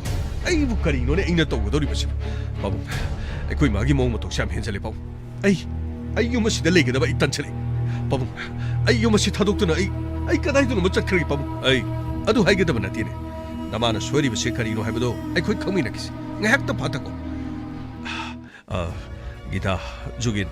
ꯅꯈꯣꯏ ꯋꯥꯔꯧꯕ ꯌꯥꯗꯦ 이베마 나토이 나코이 와로키누고 바봉 그리스 와로디에 ꯑꯩꯈꯣꯏ ꯆꯪꯂꯨꯕꯗꯒꯤ ꯄꯨꯝꯅꯃꯛꯁꯤ ꯊꯣꯛꯂꯤꯕꯅꯤ ꯑꯗꯨꯕꯨ ꯑꯩꯈꯣꯏꯒꯤ ꯏꯁꯥꯗꯁꯨ ꯁꯅꯥꯗꯤ ꯌꯥꯎꯗ꯭ꯔꯦ ꯆꯦꯛ ꯇꯧꯕꯗꯁꯨ ꯐꯪꯗ꯭ꯔꯦ ꯄꯥꯕꯨꯡ ꯏꯃꯥꯅ ꯆꯤꯡꯅꯕꯁꯤ ꯀꯣꯛꯅꯅꯕ ꯑꯩꯈꯣꯏ ꯑꯁꯣꯝꯗ ꯆꯠꯂꯒ ꯁꯅꯥ ꯂꯩꯕ꯭ꯔꯥ ꯍꯥꯏꯅ ꯏꯪꯈꯣꯜꯗ ꯑꯩꯈꯣꯏ ꯄꯨꯟꯅ ꯌꯦꯡꯃꯤꯟꯅꯁꯤꯔ ꯄꯥꯕꯨꯡ ꯀꯌꯥꯗꯅꯣ ꯌꯦꯡꯉꯨꯅꯦ ꯉꯥꯟꯊꯣꯏ ꯅꯈꯣꯏꯒꯤ ꯅꯑꯣꯡ ꯅꯇꯧꯁꯤꯗ ꯑꯩꯅ ꯍꯦꯟꯅ ꯏꯀꯥꯏꯕ ꯐꯥꯎꯔꯦꯅꯦ ꯑꯩ ꯍꯦꯟꯅ ꯏꯀꯥꯏꯕ ꯐꯥꯎꯔꯦ ꯏꯀꯥꯏꯕ ꯈꯪꯗꯕ ꯑꯩꯒꯤ ꯅꯨꯄꯤꯁꯤꯅ ꯇꯧꯔꯤꯕꯁꯤ ꯌꯦꯡꯉꯨꯅꯦ ꯃꯥꯅ ꯇꯧꯊꯣꯔꯛꯂꯤꯕ ꯃꯑꯣꯡ ꯃꯇꯧ ꯑꯁꯤꯅ ꯑꯩ ꯃꯥꯏ ꯑꯁꯤ ꯊꯝꯐꯝ ꯂꯩꯇ꯭ꯔꯦꯅꯦ ꯑꯩ ꯃꯣꯏ ꯄꯥꯕꯨꯡꯅ ꯑꯩꯉꯣꯟꯗ ꯄꯪꯉꯥꯡꯗ ꯉꯥꯡꯉꯤ ꯄꯣꯠ ꯃꯥꯡꯈ꯭ꯔꯤꯕꯁꯤ ꯀꯔꯤꯅꯣ ꯍꯥꯏꯕꯗꯤ ꯁꯨꯡꯈꯟ ꯈꯟꯗꯤꯌꯦ ꯁꯅꯥꯗꯣ ꯆꯥꯃꯔꯛ ꯁꯥꯔꯁꯨ ꯌꯥꯏꯌꯦ ꯑꯩꯗꯤ ꯀꯔꯤꯁꯨ ꯈꯟꯕ ꯅꯠꯇꯦꯅꯦ ꯃꯥꯒꯤ ꯁꯅꯥꯗꯨꯗꯒꯤ ꯍꯦꯟꯕꯅꯤꯅꯦ ꯑꯩꯅ ꯃꯥꯡꯕ ꯌꯥꯕ ꯃꯥꯡꯉꯤꯁꯦ ꯑꯗꯨꯕꯨ ꯌꯨꯝ ꯑꯁꯤꯗ ꯃꯈꯣꯏ ꯂꯥꯛꯑꯦ ꯁꯅꯥꯁꯤ ꯃꯥꯡꯕꯁꯤꯗꯤ ꯃꯔꯝ ꯆꯥꯔꯤꯕ꯭ꯔꯅꯦ ꯍꯌꯦꯡ ꯇꯨꯡꯗ ꯐꯥꯎꯕ ꯂꯩꯃꯤꯟꯅꯒꯗꯧꯔꯤꯕꯗꯨ ꯁꯨꯃꯥꯏꯅ ꯄꯣꯛꯃꯥꯡ ꯆꯃꯥꯡ ꯇꯧꯔꯗꯤ ꯀꯅꯥꯅ ꯌꯨꯝꯊꯪꯅꯕ ꯉꯝꯒꯗꯧꯔꯤꯒꯦ ꯑꯁ ꯀꯔꯤꯅꯣꯅꯦ ꯇꯧꯒꯗꯧꯔꯤꯕꯁꯤꯕꯨ ꯑꯩꯕꯨ ꯀꯔꯤꯅꯣꯅꯦ ꯍꯧꯖꯤꯛ ꯍꯥꯏꯒꯗꯧꯔꯤꯕꯁꯤꯕꯨ ꯇꯥꯗ ꯋꯥꯔꯧꯕꯤꯔꯅꯨ ꯇꯥꯗꯒ ꯏꯇꯩꯃꯒ ꯁꯨꯝ ꯁꯥꯎꯅꯈꯤꯕ ꯇꯥꯔꯦ 이봉 오빠멜 ꯑꯩꯈꯣꯏ ꯀꯔꯤꯁꯨ ꯈꯟꯕ ꯂꯩꯇꯦ ꯁꯨꯝꯗꯧꯔꯁꯤ ꯑꯩꯈꯣꯏ ꯊꯪꯅꯕ ꯑꯩꯈꯣꯏ ꯏꯪꯈꯣꯜ ꯑꯩꯈꯣꯏꯔꯣꯝꯗꯒꯤ ꯆꯪꯉꯒ ꯆꯦꯛ ꯈꯔ ꯑꯃꯁꯨ ꯇꯧꯔꯁꯤ ꯑꯗꯨꯒ ꯑꯩꯈꯣꯏ ꯁꯣꯝꯒꯤ ꯌꯨꯝ ꯅꯥꯀꯟꯁꯤꯗ 이때마가 책 떠오르고 수돔 야래 ꯑꯩꯈꯣꯏ ꯄꯨꯟꯅ ꯇꯪꯈꯥꯏ ꯇꯪꯈꯥꯏ ꯈꯥꯏꯗꯣꯛꯅꯁꯤ ꯍꯥꯏꯕ꯭ꯔꯥ ꯄꯨꯟꯅ ꯆꯠꯂꯒ ꯆꯦꯛ ꯇꯧꯅꯁꯤ ꯍꯥꯏꯕ꯭ꯔꯥ 이때마나 ꯄꯥꯝꯕ ꯃꯑꯣꯡꯗꯣ ꯃꯗꯨꯗꯩꯗ ꯑꯩꯈꯣꯏ ꯑꯗꯨꯝ ꯌꯥꯖꯔꯦ 이때마 ngасꯤ디 ꯅꯅꯥꯎꯈꯣꯏꯁꯨ ꯁꯅꯥꯁꯤ ꯂꯧꯗꯦ ꯍꯥꯏꯕꯁꯤ ꯑꯩꯈꯣꯏꯁꯨ ꯃꯌꯦꯛ ꯁꯦꯡꯅ ꯈꯪꯖꯕ ꯄꯥꯝꯃꯤ ꯇꯥꯗꯅ ꯃꯐꯝꯁꯤꯗ 이때마다 ꯉꯥꯡꯕ ꯈꯣꯠꯄ ꯀꯔꯤꯃꯠꯇ ꯇꯧꯕꯤꯔꯅꯨ ꯇꯥꯗꯅ 이때마다 ꯉꯥꯡꯕꯗꯒꯤ ꯁꯅꯥꯁꯤ ꯊꯤꯈꯤꯗꯕ ꯊꯣꯛꯂꯕꯗꯤ ꯁꯅꯥ ꯐꯪꯈꯤꯗꯕ ꯌꯥꯏ ꯁꯅꯥ ꯐꯪꯈꯤꯗ꯭ꯔꯕꯗꯤ ꯃꯇꯝ ꯄꯨꯝꯅꯃꯛꯇ 이때마나 ꯑꯩꯈꯣꯏꯕꯨ ꯑꯗꯨꯃꯛ ꯆꯤꯡꯅꯗꯨꯅ ꯂꯩꯔꯒꯅꯤ 이때마가 ꯇꯥꯗꯒ ꯑꯩꯈꯣꯏ ꯃꯌꯥꯝ ꯄꯨꯝꯅꯃꯛ ꯆꯪꯉꯒꯅꯦ ꯁꯅꯥꯁꯤ ꯐꯪꯅꯅꯕ ꯊꯤꯃꯤꯟꯅꯔꯁꯤ ꯑꯩꯈꯣꯏꯗ ꯁꯅꯥꯁꯤ ꯂꯩꯔꯝꯕ ꯇꯥꯔꯒꯁꯨ ꯑꯩꯈꯣꯏ ꯇꯁꯦꯡꯅꯃꯛ 이때마다 ꯑꯩꯈꯣꯏ ꯂꯥꯜꯂꯦ ꯍꯥꯏꯖꯈꯤ ꯖꯨꯒꯤꯟ ꯍꯟꯅ ꯑꯩꯕꯨ ꯏꯀꯥꯏꯕ ꯄꯤꯔꯛꯀꯅꯨ ꯅꯈꯣꯏꯒꯤ ꯅꯃꯥꯡꯗ ꯑꯩ ꯏꯀꯥꯏꯖꯔꯦꯅꯦ ꯑꯩ ꯌꯥꯝꯅ ꯏꯀꯥꯏꯖꯔꯦꯅꯦ ꯕꯦꯃꯀꯤꯇꯥ ꯇꯥꯗꯥ ꯀꯔꯤꯁꯨ ꯈꯟꯕꯤꯔꯨꯅꯣ ꯑꯁꯦꯡꯕ ꯑꯆꯨꯝꯕ ꯈꯪꯕꯁꯤꯗꯤ ꯈ꯭ꯋꯥꯏꯗꯒꯤ ꯍꯦꯟꯅ ꯐꯕꯅꯤ ꯅꯝꯁꯤꯟꯗꯨꯅ ꯈꯪꯗꯅ ꯂꯥꯟꯅ ꯈꯟꯅꯒꯗꯕꯒꯤ ꯁꯔꯨꯛ ꯑꯁꯦꯡꯕ ꯑꯃ ꯈꯪꯂꯒ ꯑꯆꯨꯝꯕ ꯑꯁꯦꯡꯕꯗꯨ ꯀꯔꯤꯅꯣ ꯈꯪꯗꯣꯛꯃꯤꯟꯅꯕꯗꯨꯅ ꯍꯦꯟꯅ ꯐꯩꯌꯦ ꯇꯥꯗꯥ ꯃꯁꯤꯅ ꯇꯨꯡ ꯀꯣꯏꯅ ꯂꯩꯃꯤꯟꯅꯕꯗꯁꯨ ꯏꯆꯦꯅꯁꯨ ꯅꯨꯡꯉꯥꯏꯒꯅꯤ ꯈꯜꯂꯤ ꯑꯩꯈꯣꯏ ꯀꯔꯤꯃꯠꯇ ꯈꯟꯕ ꯂꯩꯇꯦ ꯇꯥꯗꯥ ꯑꯩꯈꯣꯏꯅ ꯌꯦꯡꯁꯤ ꯍꯥꯏꯕ ꯃꯐꯝꯗ ꯑꯩꯈꯣꯏ ꯌꯦꯡꯁꯤ ꯏꯆꯦ ꯑꯗꯨꯗꯤ ꯀꯗꯣꯝꯗ ꯑꯩꯅꯦ ꯋꯥꯒ ꯑꯃꯇ ꯉꯥꯡꯅꯤꯡꯗꯦꯗ ꯅꯈꯣꯏ ꯑꯩꯒꯤ ꯇꯨꯡꯗ ꯂꯥꯛꯑꯣ ꯁꯤ ꯅꯈꯣꯏ ꯂꯥꯛꯑꯣ ꯀꯔꯤꯅꯣꯅꯦ ꯁꯅꯥ ꯅꯪꯅ ꯇꯧꯔꯤꯕꯁꯤꯕꯨ ꯀꯔꯤꯅꯣꯅꯦ ꯃꯣꯏ ꯄꯥꯕꯨꯡ ꯂꯥꯛꯑꯣ ꯀꯩꯗꯧꯕꯒꯦ ꯃꯈꯣꯏꯔꯣꯝꯗ ꯍꯥꯟꯅ ꯆꯪꯉꯒ ꯌꯦꯡꯁꯤ ꯂꯥꯛꯑꯣꯁꯤ ꯁꯣꯝ ꯅꯥꯀꯟꯗ ꯂꯥꯛꯑꯣ ꯁꯣꯝꯗ ꯂꯥꯛꯄꯤꯔꯣ ꯀꯔꯤꯅꯣꯅꯦ ꯇꯧꯔꯤꯁꯤꯕꯨ ꯄꯥꯕꯨꯡ ꯑꯩꯈꯣꯏ ꯃꯥꯅ ꯇꯧꯔꯤꯁꯤꯕꯨ ꯀꯔꯤꯅꯣ ꯅꯠꯇꯦ ꯑꯩꯈꯣꯏ ꯃꯥꯅ ꯇꯧꯔꯤꯁꯤꯕꯨ ꯀꯔꯤꯅꯣ ꯄꯥꯃꯦꯜ ꯌꯦꯡꯉꯁꯤ ꯉꯁꯤꯗꯤ ꯅꯃꯥꯒꯤ ꯑꯅꯤꯡꯕ ꯄꯥꯝꯕꯁꯤ ꯀꯔꯤꯅꯣ ꯍꯥꯏꯕꯗꯣ ꯃꯨꯟꯅ ꯌꯦꯡꯉꯁꯤ ꯉꯁꯤ ꯍꯥꯏꯕ ꯅꯨꯃꯤꯠꯁꯤꯅꯅꯦ ꯅꯃꯥꯅ ꯃꯍꯥꯛꯀꯤ ꯋꯥꯈꯜꯗ ꯃꯍꯥꯛꯅ ꯈꯟꯖꯔꯤꯕꯁꯤꯡ ꯑꯁꯦ ꯀꯔꯤꯅꯣ ꯍꯥꯏꯕꯁꯤ ꯈꯥꯝꯂꯒꯨꯝꯁꯤ ꯌꯦꯡꯂꯁꯤ ꯐꯩ ꯃꯥꯅ ꯆꯨꯝꯂꯕꯗꯤ ꯐꯩ ꯀꯔꯤꯒꯨꯝꯕ ꯃꯥꯅ ꯂꯥꯟꯕ ꯇꯥꯔꯕꯗꯤ ꯑꯩ ꯐꯠꯇꯦ ꯍꯥꯏꯕꯗꯤ ꯌꯥꯔꯣꯏ ꯂꯥꯛꯑꯣ ꯆꯠꯁꯤ ꯂꯥꯛꯑꯣ ꯁꯣꯝꯗ ꯂꯥꯛꯄꯤꯔꯣ ꯁꯣꯝꯗ ꯁꯤ ꯅꯣꯏꯒꯤ ꯏꯃꯨꯡ ꯅꯠꯇ꯭ꯔꯣ ꯁꯤ ꯅꯈꯣꯏꯒꯤ ꯀꯔꯤ ꯁꯤ ꯌꯨꯝꯌꯥꯏ ꯀꯥ ꯀꯗꯥꯏ ꯂꯩꯔꯦ ꯌꯦꯡꯉꯣ ꯅꯪ ꯌꯦꯡꯉꯣꯀꯣ ꯁꯨꯡꯂꯩꯁꯨ ꯂꯩꯔꯣꯏꯗꯧꯕꯗꯨ ꯅꯪ ꯌꯦꯡꯉꯣ ꯀꯔꯤꯅꯣꯅꯦ ꯁꯤꯗꯁꯨ ꯂꯩꯇꯦꯅꯦ ꯁꯤꯗ ꯂꯩꯇꯦ ꯑꯗꯒꯤ ꯑꯁꯤꯗ ꯂꯩꯔꯦ ꯑꯁꯤꯗ ꯕꯦꯒ ꯑꯃ ꯏꯆꯦ ꯑꯩ ꯄꯨꯊꯣꯛꯆꯔꯒꯦ ꯕꯦꯒꯇꯣ ꯌꯥꯅꯤ ꯁꯤꯗ ꯂꯩꯔꯦ ꯕꯦꯒꯁꯦ ꯑꯩ ꯄꯥꯏꯖꯔꯒꯦ ꯃꯣꯏ ꯄꯥꯕꯨꯡ ꯇꯨ ꯁꯤꯗ ꯂꯩꯔꯦ ꯇꯨ ꯁꯅꯥ ꯁꯤꯗ ꯂꯩꯔꯦ ꯇꯨ ꯁꯤꯗ ꯕꯦꯒꯇ ꯌꯥꯎꯔꯝꯃꯤꯁꯤ ꯌꯦꯡꯉꯨ ꯏꯁ ꯀꯌꯥꯗ ꯉꯝꯃꯤꯅꯣꯅꯦ ꯃꯣꯏ ꯃꯃꯥ ꯃꯆꯥ ꯉꯁꯥꯏꯗꯤ ꯃꯣꯏꯗꯤ ꯀꯥꯗ ꯌꯦꯡꯒꯦ ꯍꯥꯏꯔꯒ ꯃꯃꯥꯔ ꯃꯆꯥ ꯑꯃ ꯁꯣꯏꯗꯅ ꯀꯥꯗ ꯂꯩꯍꯧꯔꯒ ꯑꯩꯅ ꯆꯥꯛꯈꯨꯝꯗ ꯂꯩꯔꯤꯕꯗꯣ ꯃꯨꯟꯅ ꯌꯦꯡꯉꯝꯃꯅꯤꯌꯦ ꯏꯅꯛ ꯅꯛꯄꯅꯤꯅ ꯃꯈꯣꯏꯗꯤ ꯌꯨꯝꯗ ꯕꯔ ꯆꯠꯂꯒ ꯁꯤꯗꯩꯗ ꯕꯦꯒꯁꯤꯗ ꯁꯅꯥꯁꯤ ꯍꯥꯞꯄꯤꯖꯥꯠꯅꯤꯗꯅ ꯌꯦꯡꯉꯨꯅꯦ ꯇꯨ ꯁꯤꯗ ꯂꯩꯔꯦ ꯃꯣꯏ ꯄꯥꯕꯨꯡ ꯇꯨ ꯁꯤꯗ ꯂꯩꯔꯦ ꯇꯨ ꯁꯤꯗ ꯌꯥꯎꯔꯦ ꯇꯨ ꯁꯤꯗ ꯌꯥꯎꯔꯦꯅꯦ ꯌꯦꯡꯉꯨꯅꯦ ꯀꯔꯤ ꯍꯥꯏꯕ ꯁꯅꯥ ꯃꯈꯣꯏꯒꯤ ꯕꯦꯒꯇꯨꯗ ꯌꯥꯎꯔꯦ ꯍꯥꯏꯕ ꯌꯥꯎꯔꯤꯁꯤꯗꯤ ꯃꯣꯏ ꯄꯥꯕꯨꯡ ꯑꯩꯅ ꯍꯧꯖꯤꯛ ꯍꯥꯞꯆꯟꯈꯤꯕ꯭ꯔꯣ ꯅꯈꯣꯏ ꯃꯌꯥꯝꯒꯤ ꯃꯃꯥꯡꯗ ꯅꯠꯇ꯭ꯔꯣ ꯑꯩꯅ ꯁꯅꯥꯁꯦ ꯑꯩꯅ ꯁꯤꯗꯒꯤ ꯕꯦꯒꯇ ꯄꯨꯊꯣꯔꯛꯏꯁꯦ ꯑꯃꯨꯛꯇ ꯌꯦꯡꯉꯨꯅꯦ ꯁꯤꯗ ꯑꯃꯨꯛꯇ ꯌꯦꯡꯉꯣ ꯁꯤꯗ ꯁꯅꯥꯁꯤ ꯂꯩꯔꯝꯃꯤꯁꯤꯅꯦ ꯄꯥꯃꯦꯜ ꯅꯪ ꯑꯩꯉꯣꯟꯗ ꯂꯥꯟꯅ ꯈꯟꯗꯥꯏꯅꯦ ꯅꯃꯥꯗ ꯂꯥꯟꯅ ꯈꯟꯗꯥꯏ ꯅꯪꯅ ꯌꯥꯝꯅ ꯅꯨꯡꯁꯤꯅ ꯂꯣꯏꯅꯔꯤꯕ ꯌꯦꯡꯉꯣ ꯁꯤ 이몽 ꯑꯁꯦ ꯁꯅꯥ 후란ꯕꯒꯤ 이몽네 그리노네 아이부 떠오르시고 따라 사나시 타싱바디 ꯑꯩꯈꯣꯏꯒꯤ ꯂꯣꯏꯅꯕꯤꯅ ꯑꯗꯨꯒ ꯑꯩꯒꯤ ꯏꯆꯥꯅꯨꯄꯤꯅ ꯁꯅꯥꯁꯤ ꯃꯐꯝ ꯑꯁꯤꯗꯒꯤ ꯄꯨꯔꯒ ꯌꯨꯝꯗ ꯆꯠꯈꯤꯕꯗꯤ ꯂꯩꯇꯦ ꯑꯗꯨꯕꯨ ꯇꯥꯗ ꯑꯩꯈꯣꯏꯁꯨ ꯁꯅꯥꯁꯤ ꯑꯩꯈꯣꯏꯒꯤ ꯌꯨꯝꯗ ꯐꯪꯂꯕꯅꯤꯅ ꯇꯥꯗꯁꯨ ꯍꯧꯖꯤꯛꯇꯤ ꯑꯩꯈꯣꯏꯕꯨ ꯆꯤꯡꯅꯔꯝꯂꯒꯅꯤ 이봉 어족인 ꯀꯔꯤꯅꯣ ꯇꯧꯔꯤꯕꯁꯦ ꯑꯩ ꯍꯥꯏꯐꯝ ꯈꯪꯗ꯭ꯔꯦ ꯑꯩ ꯃꯪꯒ ꯆꯞ ꯃꯥꯟꯅꯈ꯭ꯔꯦ ꯉꯁꯤ ꯏꯅꯥꯎꯈꯣꯏꯒꯤ ꯌꯨꯝꯗ ꯂꯥꯛꯇꯨꯅ ꯑꯩꯈꯣꯏꯅ ꯆꯥꯛ ꯆꯔꯥ ꯑꯃꯇꯪ ꯆꯥꯔꯨꯁꯦ ꯍꯥꯏꯔꯨꯕꯁꯤ ꯌꯥꯝꯅ ꯂꯥꯟꯕ ꯍꯥꯏꯕꯗꯨ ꯑꯣꯏꯔ ꯃꯥꯜꯂꯤꯅꯤ ꯑꯗꯨ ꯐꯔꯦ ꯑꯩꯈꯣꯏ ꯆꯠꯅꯕ ꯇꯧꯔꯒꯦ ꯂꯥꯛꯑꯣ ꯁꯅꯥꯍꯟ ꯆꯠꯁꯤ ꯂꯥꯛꯑꯣ ꯁꯅꯥꯗꯨ ꯄꯥꯏꯔꯣ ꯂꯥꯛꯑꯣꯅꯦ ꯀꯔꯤꯒꯤꯅꯣ ꯁꯅꯥ ꯄꯥꯏꯔꯒ ꯍꯦꯛꯇ ꯌꯥꯕ꯭ꯔꯣ ꯁꯅꯥ ꯍꯨꯔꯥꯜꯂꯤꯕꯅꯤꯅ ꯁꯅꯥ ꯍꯨꯔꯥꯟꯕꯒꯤ ꯗꯟꯗꯤꯗꯣ ꯐꯪꯅꯕ ꯍꯣꯠꯅꯕ ꯇꯥꯔꯦ ꯍꯧꯖꯤꯛꯇꯤ ꯍꯨꯔꯥꯟꯕꯅ ꯌꯨꯝꯊꯪꯅꯔ ꯀꯩꯗꯧꯗꯣꯔꯤꯒꯦ ꯄꯨꯝꯅꯃꯛꯁꯤꯡ ꯑꯁꯤ ꯁꯅꯥ ꯍꯨꯔꯥꯜꯂꯤ ꯍꯥꯏꯗꯅ ꯀꯩꯔꯣꯜ ꯂꯩꯀꯥꯏ ꯈꯪꯍꯟꯕ ꯇꯥꯏ ꯄꯨꯂꯤꯁꯇ ꯄꯤꯕ ꯇꯥꯏꯌꯦ ꯑꯗꯨ ꯅꯠꯇ꯭ꯔꯒꯗꯤ ꯁꯨꯡꯌꯥ ꯌꯥꯔꯣꯏ ꯃꯇꯨꯡꯗꯅꯦ ꯍꯨꯔꯥꯟꯕ ꯍꯥꯏꯁꯤꯗꯤ ꯃꯇꯨꯡꯗ ꯁꯨꯝ ꯍꯨꯔꯥꯜꯂꯛꯀꯗꯕ ꯏꯁ ꯁꯤꯗ ꯑꯔꯩꯕ ꯁꯥꯗꯅ ꯌꯨꯝꯁꯤꯗ ꯄꯩꯗꯅ ꯈꯣꯠꯇꯅꯒ ꯂꯩꯗꯅꯒ ꯇꯧ ꯁꯥꯔꯤꯅꯦ ꯍꯨꯔꯥꯜꯂꯒ ꯁꯨꯃꯥꯏꯅ ꯇꯧꯕ ꯑꯣꯏꯔꯦ ꯃꯁꯤꯗꯤ ꯅꯈꯣꯏ ꯈꯨꯡꯒꯪ ꯑꯥꯗ सिगुम से चढ़रंगनी अखोई साइड सिगुम चढ़दी खंगरा सिगुम से चढ़दी लाओने ꯅꯪꯅ ꯄꯪꯉꯥꯡꯗ ꯉꯥꯡꯗꯅ ꯂꯩꯔꯤꯗꯨ ꯀꯔꯤꯒꯤꯅꯣ ꯁꯅꯥꯍꯟ ꯂꯥꯛꯑꯣꯅꯦ ꯆꯠꯂꯁꯤ ꯂꯥꯛꯑꯣꯅꯦ ꯑꯩꯈꯣꯏꯅ ꯃꯐꯝ ꯑꯁꯤꯗ ꯂꯥꯛꯇꯨꯅ ꯉꯁꯤ ꯆꯥꯛ ꯆꯔꯥ ꯑꯃ ꯆꯥꯁꯤ ꯍꯥꯏꯔꯨꯕꯁꯦ ꯃꯁꯤꯅꯅꯤꯅꯦ ꯂꯥꯛꯑꯣꯅꯦ ꯃꯤꯁꯨ ꯏꯀꯥꯏꯕ ꯅꯪꯅꯦ ꯂꯥꯛꯑꯣꯅꯦ ꯆꯠꯅꯕ ꯇꯧꯁꯤ ꯂꯥꯛꯑꯣꯅꯦ ꯗꯥꯗꯥ ꯌꯥꯔꯒꯗꯤ 이때ꯃꯒꯤ ꯑꯅꯤꯡꯕ ꯄꯥꯝꯕꯁꯦ ꯑꯃꯨꯛꯇ ꯄꯥꯡꯊꯣꯛꯍꯟꯕꯤꯌꯨ ꯀꯔꯤꯅꯣ ꯏꯕꯨꯡꯉꯣ ꯅꯪꯅ ꯍꯥꯏꯔꯤꯕ ꯋꯥꯁꯤꯕꯨ ꯗꯥꯗꯥ 이때ꯃꯅ ꯍꯌꯦꯡ ꯇꯨꯡ ꯐꯥꯎꯕꯗ ꯑꯩꯈꯣꯏ ꯅꯨꯡꯉꯥꯏꯔꯔꯣꯏ 이때ꯃꯅ ꯄꯨꯂꯤꯁ ꯀꯧꯒꯦ ꯍꯥꯏꯕꯗꯨ ꯀꯧꯕꯤꯌꯨ ꯑꯗꯨꯒ 이ቻꯅꯨꯄꯤ ꯑꯃꯗꯤ ꯑꯩꯒꯤ ꯂꯣꯏꯅꯕꯤ ꯑꯃꯁꯨꯡ ꯑꯩꯈꯣꯏ ꯍꯨꯝꯕꯨ ꯆꯦꯔꯥꯛ ꯄꯤꯕꯤꯌꯨ ꯗꯥꯗꯥ ꯑꯩꯈꯣꯏ ꯀꯔꯤꯃꯠꯇ ꯋꯥꯔꯧꯕ ꯂꯩꯇꯦ ꯑꯁꯦꯡꯕꯅꯦ ꯗꯥꯗꯥ ꯀꯔꯤꯃꯠꯇ ꯋꯥꯔꯧꯕ ꯂꯩꯇꯦ ꯗꯥꯗꯥ ꯑꯩꯈꯣꯏꯅꯁꯨ ꯅꯨꯡꯉꯥꯏꯅꯅꯕ ꯑꯗꯨꯒ 이bungo ꯄꯥꯃꯦꯟꯅꯁꯨ 이제ꯅꯁꯨ ꯅꯨꯡꯉꯥꯏꯅꯅꯕ ꯄꯨꯂꯤꯁꯇꯣ ꯑꯃꯨꯛꯇꯪ ꯀꯧꯕꯤꯔꯣ ꯑꯗꯨꯒ ꯁꯅꯥꯁꯤ ꯍꯧꯖꯤꯛꯇꯤ ꯑꯩꯈꯣꯏ ꯏꯃꯨꯡꯗ ꯂꯩꯔꯝꯂꯕꯅꯤꯅ ꯑꯩꯈꯣꯏꯅ ꯁꯅꯥ ꯍꯨꯔꯥꯟꯕ ꯍꯥꯏꯕꯗꯨ ꯇꯥꯔꯦ ꯁꯅꯥ ꯍꯨꯔꯥꯟꯕ ꯍꯥꯏꯕꯁꯦ ꯃꯁꯤ ꯑꯐꯕ ꯊꯕꯛ ꯅꯠꯇꯦ ꯑꯗꯨꯅ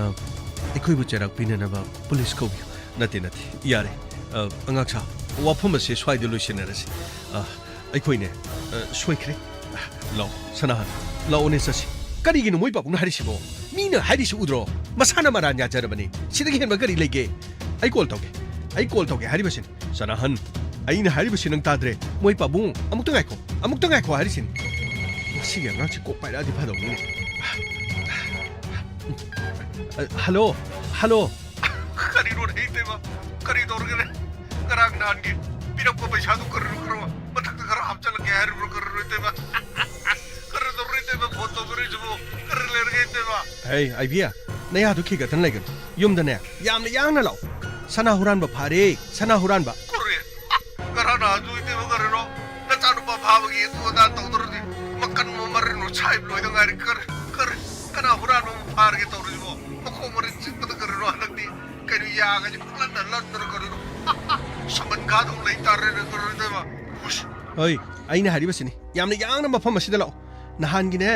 ꯏꯆꯥꯅꯨꯄꯥ ꯐꯥꯍꯟꯈꯤꯕꯗꯣ ꯃꯗꯨꯗ ꯑꯩꯅ ꯀꯔꯤꯃꯠꯇ ꯇꯧꯕ ꯉꯝꯍꯧꯗꯕꯗꯣ ꯃꯗꯨ ꯍꯧꯖꯤꯛꯇꯤ ꯐꯥꯔꯕ ꯍꯧꯖꯤꯛꯇꯤꯅꯦ ꯌꯨꯝꯗꯒꯤ ꯁꯅꯥꯗꯣ ꯑꯩꯒꯤ ꯁꯅꯥ ꯇꯣꯂꯥ 19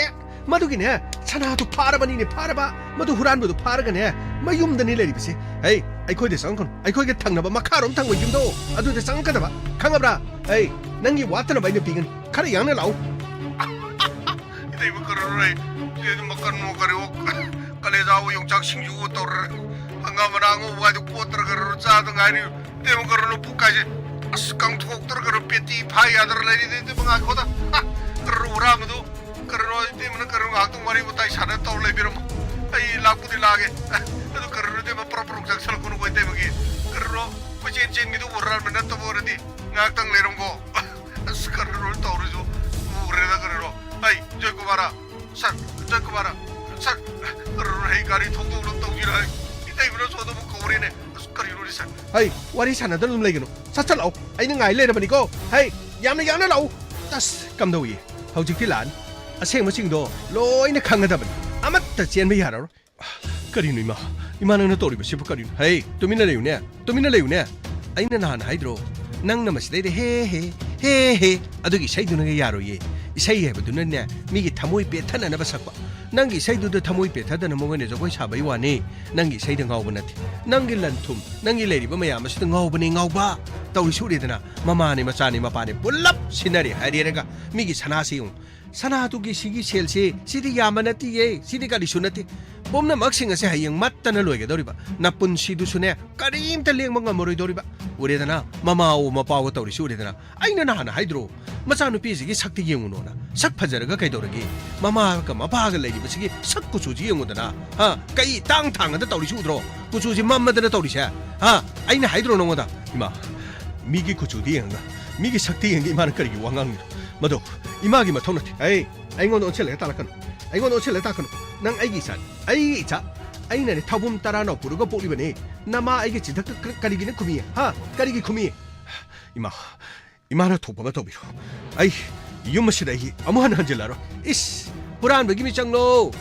후란በ기 미짱러니 헤 까리노 떠우리세 이몽어세 떠우리세 까리노데 하이데나 남마이디 카이게 레타나 낭나 후란በ기 미짱짱기림니나 후란በ기 미짱짱기로 낭기도 뭐 아이 마마 야래 낭기네 낭기리라시 야래 라오 사시 라오 깨도 보게 사나도 망고 수네드레 사나도 레이라메 라오 사시 라오 ꯆꯠꯁꯤꯜꯂꯛꯑꯣ ꯀꯔꯤꯒꯤꯅꯣ ꯃꯣꯏ ꯄꯥꯕꯨꯡꯅ ꯑꯁꯨꯛ ꯌꯥꯝꯅ ꯏꯃꯨꯡꯁꯤꯕꯨ ꯅꯨꯡꯁꯤꯕꯤꯔꯤꯁꯤꯕꯨ ꯀꯔꯤꯅꯣ ꯃꯈꯣꯏ ꯃꯄꯥꯝ ꯆꯥꯅ ꯏꯃꯨꯡ ꯑꯁꯤꯗꯅꯦ ꯊꯋꯥꯏ ꯊꯥꯕꯤꯔꯤꯁꯤꯕꯨ ꯀꯔꯤꯅꯣ ꯍꯥꯏꯕꯅꯤꯅꯦ ꯑꯁꯨꯛ ꯌꯥꯝꯅ ꯐꯠꯇ꯭ꯔꯤꯁꯤꯕꯨ ꯀꯔꯤꯒꯤꯅꯣ ꯑꯩꯕꯨ ꯃꯁꯤꯗꯩꯗ ꯃꯤꯅꯨꯡꯁꯤ ꯈꯪꯗꯕꯤ ꯑꯗꯨꯒ ꯈꯣꯟ ꯀꯟꯕꯤ ꯑꯩꯁꯦ ꯀꯔꯤꯅꯣꯕ ꯅꯈꯣꯏꯅ ꯇꯥꯍꯜꯂꯤꯁꯤꯕꯨ ꯑꯩꯁꯦ 이몽 아세 아이는 기억나버니 아이는 뭐 거기 묵시다버니 하이는 로브도 허지디 마람 쌉자라머니 미시 기억마다 강머니 미시 기억마다 얌나 강머니 미기네 마이 통치단 로이는 맘이 다방 악더니 아이는 하이드로 핵 라고 юм지 홍바 라고다 몽 아마 따위 구쭈 아마 따위 마마이시 마삭 아마 따위 하이드는 마 토모이 생아 모이네 아이는 하이드로 로이네 좀 맘이시 우레다나 로이네 좀 맘들어 이스 마시데 이마이 페마 마말 땅아 포차이게 레이다나 마시데이다 이스 에코디 로우 레이다버니 아댕 임팔도 홍갔다나 포차이 이스 용네 란툼 레이봉 아마머니 가는 목다나 레이디니네 후라라가 레이보이다 후람 비샤 너코이 헤이 후람 비샤 강은이네 너이 ngahaki matungda soidra khangane bano ai sanan yare ni nangbo laone chachi laone moi pabung police ka ugre ngayak tangdi ngai minna khisi kai do buge komai se amukta di yeng khise asengba chumba haibu di hojikti loina khangaba natro nati ai bulale hai ningi bro sanachi hurala basu makoi gi makong paiduna makoi de sanachi ka lo hari bro ha makoi de ka lo hari brava yare sanan yare ai thaboi sim pu ngamdre laone chachi laone moi pabung ngaihaktang ngaibiyose ngaihakki manungdane loina yawraklan asengba chumado hawjikti loina khangabanina makhoina maran yajaragane police ki gari da kakhalaga sakhibudo du phawbudang di yengmina khise sidaidane nasanu pagi mapuning samukta phado amukta phado aisi aran mara chumbra aduga makhoigi muksina lalibra chumbibra si nasanu pachi masak khangma ngamdrene hey law sida lawne pamer imana hariba cha chumani 이마기 만학다 레요 다다 ngakhtangdi leibiko police laga makhoigi mamangda ko asengbusingo akhoi loina haijaki ngakhtang ngaibiyo warobe yadi bemagita kari haigadabano khangtre ngasigi thaudo sibu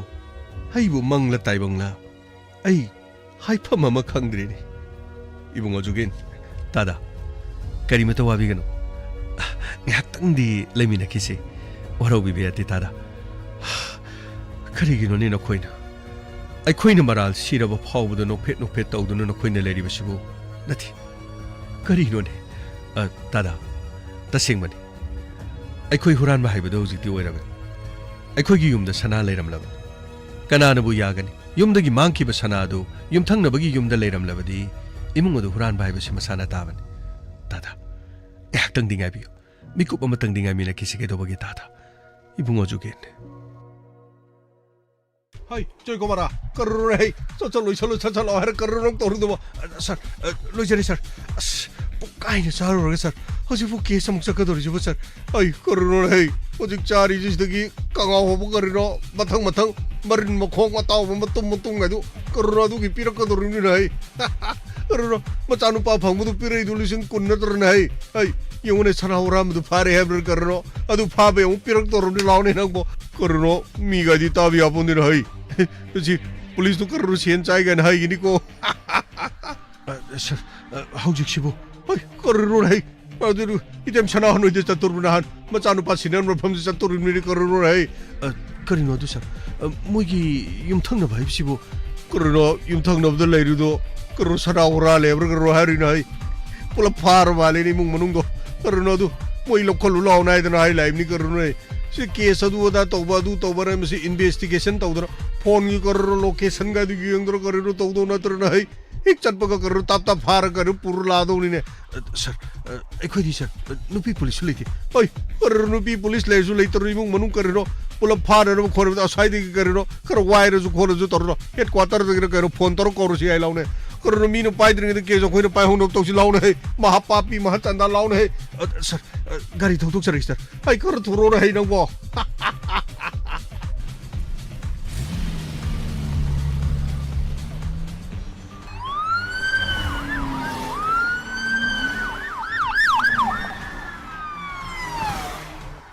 kui hire de ko na sai de ke ina call to ki bu hojik phawbu york tine masigi ai bi se mabu kai ba makhai sare hai de ga hojik phawba chadana tawdana leira bar khangdi ne khare yang na la di phadong ne ba kai yinu manu si phawbu lak tri si bo sanahan yaradi ꯑꯩꯅ ꯍꯥꯏꯕꯁꯤ 이루다 사나한 모이 빠붕어 야래 ꯀꯩꯗꯧꯕꯒꯦ ꯍꯧꯖꯤꯛ ꯐꯥꯎꯕ ꯑꯩꯉꯣꯟꯗ ꯋꯥꯔꯧꯕꯤꯔꯤꯕ꯭ꯔꯣ 모이 빠붕ꯅ ꯑꯩꯉꯣꯟꯗ ꯋꯥꯔꯧꯔꯤꯁꯤ 후란바 파ꯕꯒꯤ ꯇꯥꯔꯦꯅꯦ 후란바 파ꯕꯅꯤ나 ꯑꯩꯉꯣꯟꯗ 리와르 좀 비범 독도록 모이 빠붕어 나사누빠가 모이 빠붕은 뭉치바시나 hꯧꯖꯤꯛ ꯐꯥꯎꯕꯗ 후라ꯜꯂꯕꯅꯤ ꯃꯁꯥ ꯃꯁꯥꯅ ꯃꯔꯥꯟ ꯌꯥꯖꯔꯕꯁꯤ ꯐꯥꯎꯕꯗ ꯀꯔꯤꯅꯣ ꯃꯣꯏ ꯄꯥꯕꯨꯡꯅ ꯇꯨꯃꯤꯟꯅ ꯂꯩꯔꯤꯁꯤꯕꯣ ꯌꯦꯡꯉꯣ ꯃꯆꯥꯅꯨꯄꯤ ꯃꯁꯛ ꯐꯖꯕꯤꯒꯥꯏꯁꯤ ꯇꯨꯃꯤꯟꯅ ꯂꯩꯗꯅ ꯇꯧꯔꯤꯁꯤ ꯌꯦꯡꯉꯨꯅꯦ ꯌꯥꯔꯦ ꯁꯅꯥꯍꯟ ꯄꯨꯝꯅꯃꯛꯁꯦ ꯂꯥꯛꯑꯣ ꯑꯩꯈꯣꯏꯅꯅꯦ ꯌꯨꯝ ꯑꯁꯤꯗꯅꯦ ꯑꯩꯈꯣꯏꯅꯅꯦ ꯆꯥꯛ ꯀꯧꯔꯨꯕꯁꯤ ꯌꯥꯝ ꯂꯥꯜꯂꯤ ꯂꯥꯛꯑꯣ ꯆꯠꯁꯤ ꯂꯥꯛꯑꯣ ꯃꯣꯏ ꯄꯥꯕꯨꯡꯉꯣ ꯉꯥꯏꯍꯥꯛꯇꯗꯤ ꯉꯥꯏꯕꯤꯈꯣ ꯀꯩꯗꯧꯕꯒꯦ ꯃꯍꯥꯛꯀꯤꯅꯦ ꯑꯥꯏꯕꯤ ꯍꯥꯏꯕꯗꯨꯅ ꯃꯗꯨꯅꯅꯦ ꯃꯇꯨꯡꯗ ꯂꯥꯛꯇꯕꯅꯤ ꯃꯁꯤ ꯂꯥꯛꯄꯒꯅꯦ ꯑꯗꯨ ꯆꯥꯈꯤꯒ ꯑꯗꯨ ꯇꯧꯒꯦꯒꯅ ꯃꯁꯤꯗꯩꯗ ꯑꯩꯅꯅꯦ ꯀꯩꯔꯣꯜ ꯂꯩꯀꯥꯏꯗꯒꯤ ꯍꯧꯃꯤꯟꯅꯔꯛꯄꯅꯤ ꯍꯥꯏꯗꯅ ꯑꯩꯅ ꯅꯨꯡꯁꯤꯗꯅ ꯇꯧꯕꯅꯤꯀꯣ ꯑꯩꯅ ꯑꯇꯣꯞꯄ ꯄꯨꯂꯤꯁ ꯀꯧꯔꯁꯨ ꯉꯁꯥꯏꯅ ꯂꯥꯛꯑꯅꯦꯕ ꯀꯔꯤꯅꯣꯅꯤ ꯃꯥꯅ ꯍꯧꯖꯤꯛ ꯐꯥꯎꯕ ꯂꯥꯛꯇ꯭ꯔꯤꯁꯤꯕꯣ ꯀꯔꯤꯒꯤꯅꯣꯕ ꯂꯥꯛꯑ ꯃꯥꯜꯂꯦ ꯃꯣꯏ ꯄꯥꯕꯨꯡꯉꯣ ꯉꯥꯏꯍꯥꯛꯇ ꯉꯥꯏꯕꯤꯔꯣꯀꯣ ꯁꯤꯗꯒꯤꯗꯤ ꯀꯨꯝꯍꯩ ꯍꯧꯔꯗꯕꯅꯤ ꯂꯥꯎꯅꯦꯍꯦ ꯈꯔ ꯊꯨꯅ ꯂꯥꯎꯅꯦꯍꯦ ꯑꯩ ꯑꯉꯥꯡꯗ ꯂꯥꯎꯅꯦ ꯅꯣꯏꯁꯨ ꯃꯌꯥꯝ ꯄꯨꯂꯞ ꯂꯥꯎꯅꯦ 이때만 그러노 그러면 야 블로이 꼼선데 레이리지 그러 하이 그러면 지엔 그러노 떠오르지 못해와 하이 나만 기들 레이리 시다 오흠 레이리 주브라 시다 누파 레레 시다 누피 레레 뚜 아득 마차 누피 실레레 막코이 오흠 마나리 하이레르가네 용 카오스키 머능디 여리버 사나 주브라세 용시 뚜시 아시 머능디 여리시 용 아이 쿠네가 빠이제드리면 용 아시기 머능시다 레레도 그러노네 떠오르지 뭐 사나 우르랄렌 떠오르지 뭐 나티 sana urale ji kana no ho jano ne ai joy kumara sir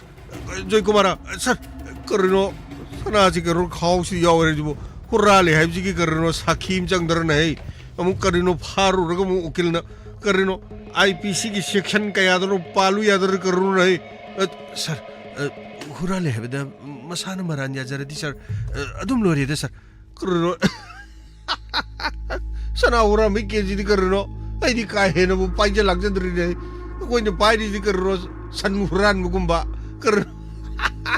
saikan mang gre gumba activa huran gre gumba karno mi gini nu pi ngang mau chen gre gumba karno adu mo case khar ni karno kamna khona be di karno inspector tayai matung khar iner khar chat bane adu ju kamna bad karno i thwe tor khongba nu kul kak phing sik po oile ram dra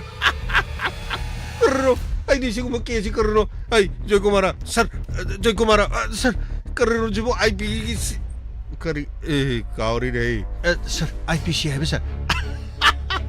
wait hey erurai na hai dong jun tor karno nai moi court order karno IPC ki section ge du ki Indian penal code ki karno du tore moi hai dong na tor ma chandan ma papi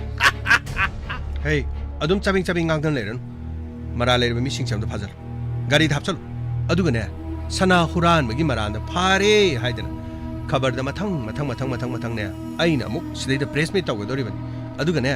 photo को कोना Chowna happy हरगने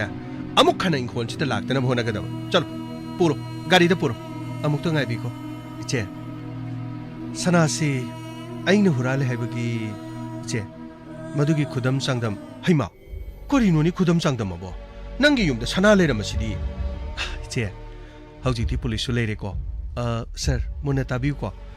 karno ibi ma haibiu kari le rebi ma sana huran biro matungda karno ibi mana haibi ningi se karino haibiu sir ai bu huran ba haibagi khudam sangdam chap chana phangdringe da aingon do huran ba haiba wa haido season abigino uish karno na hei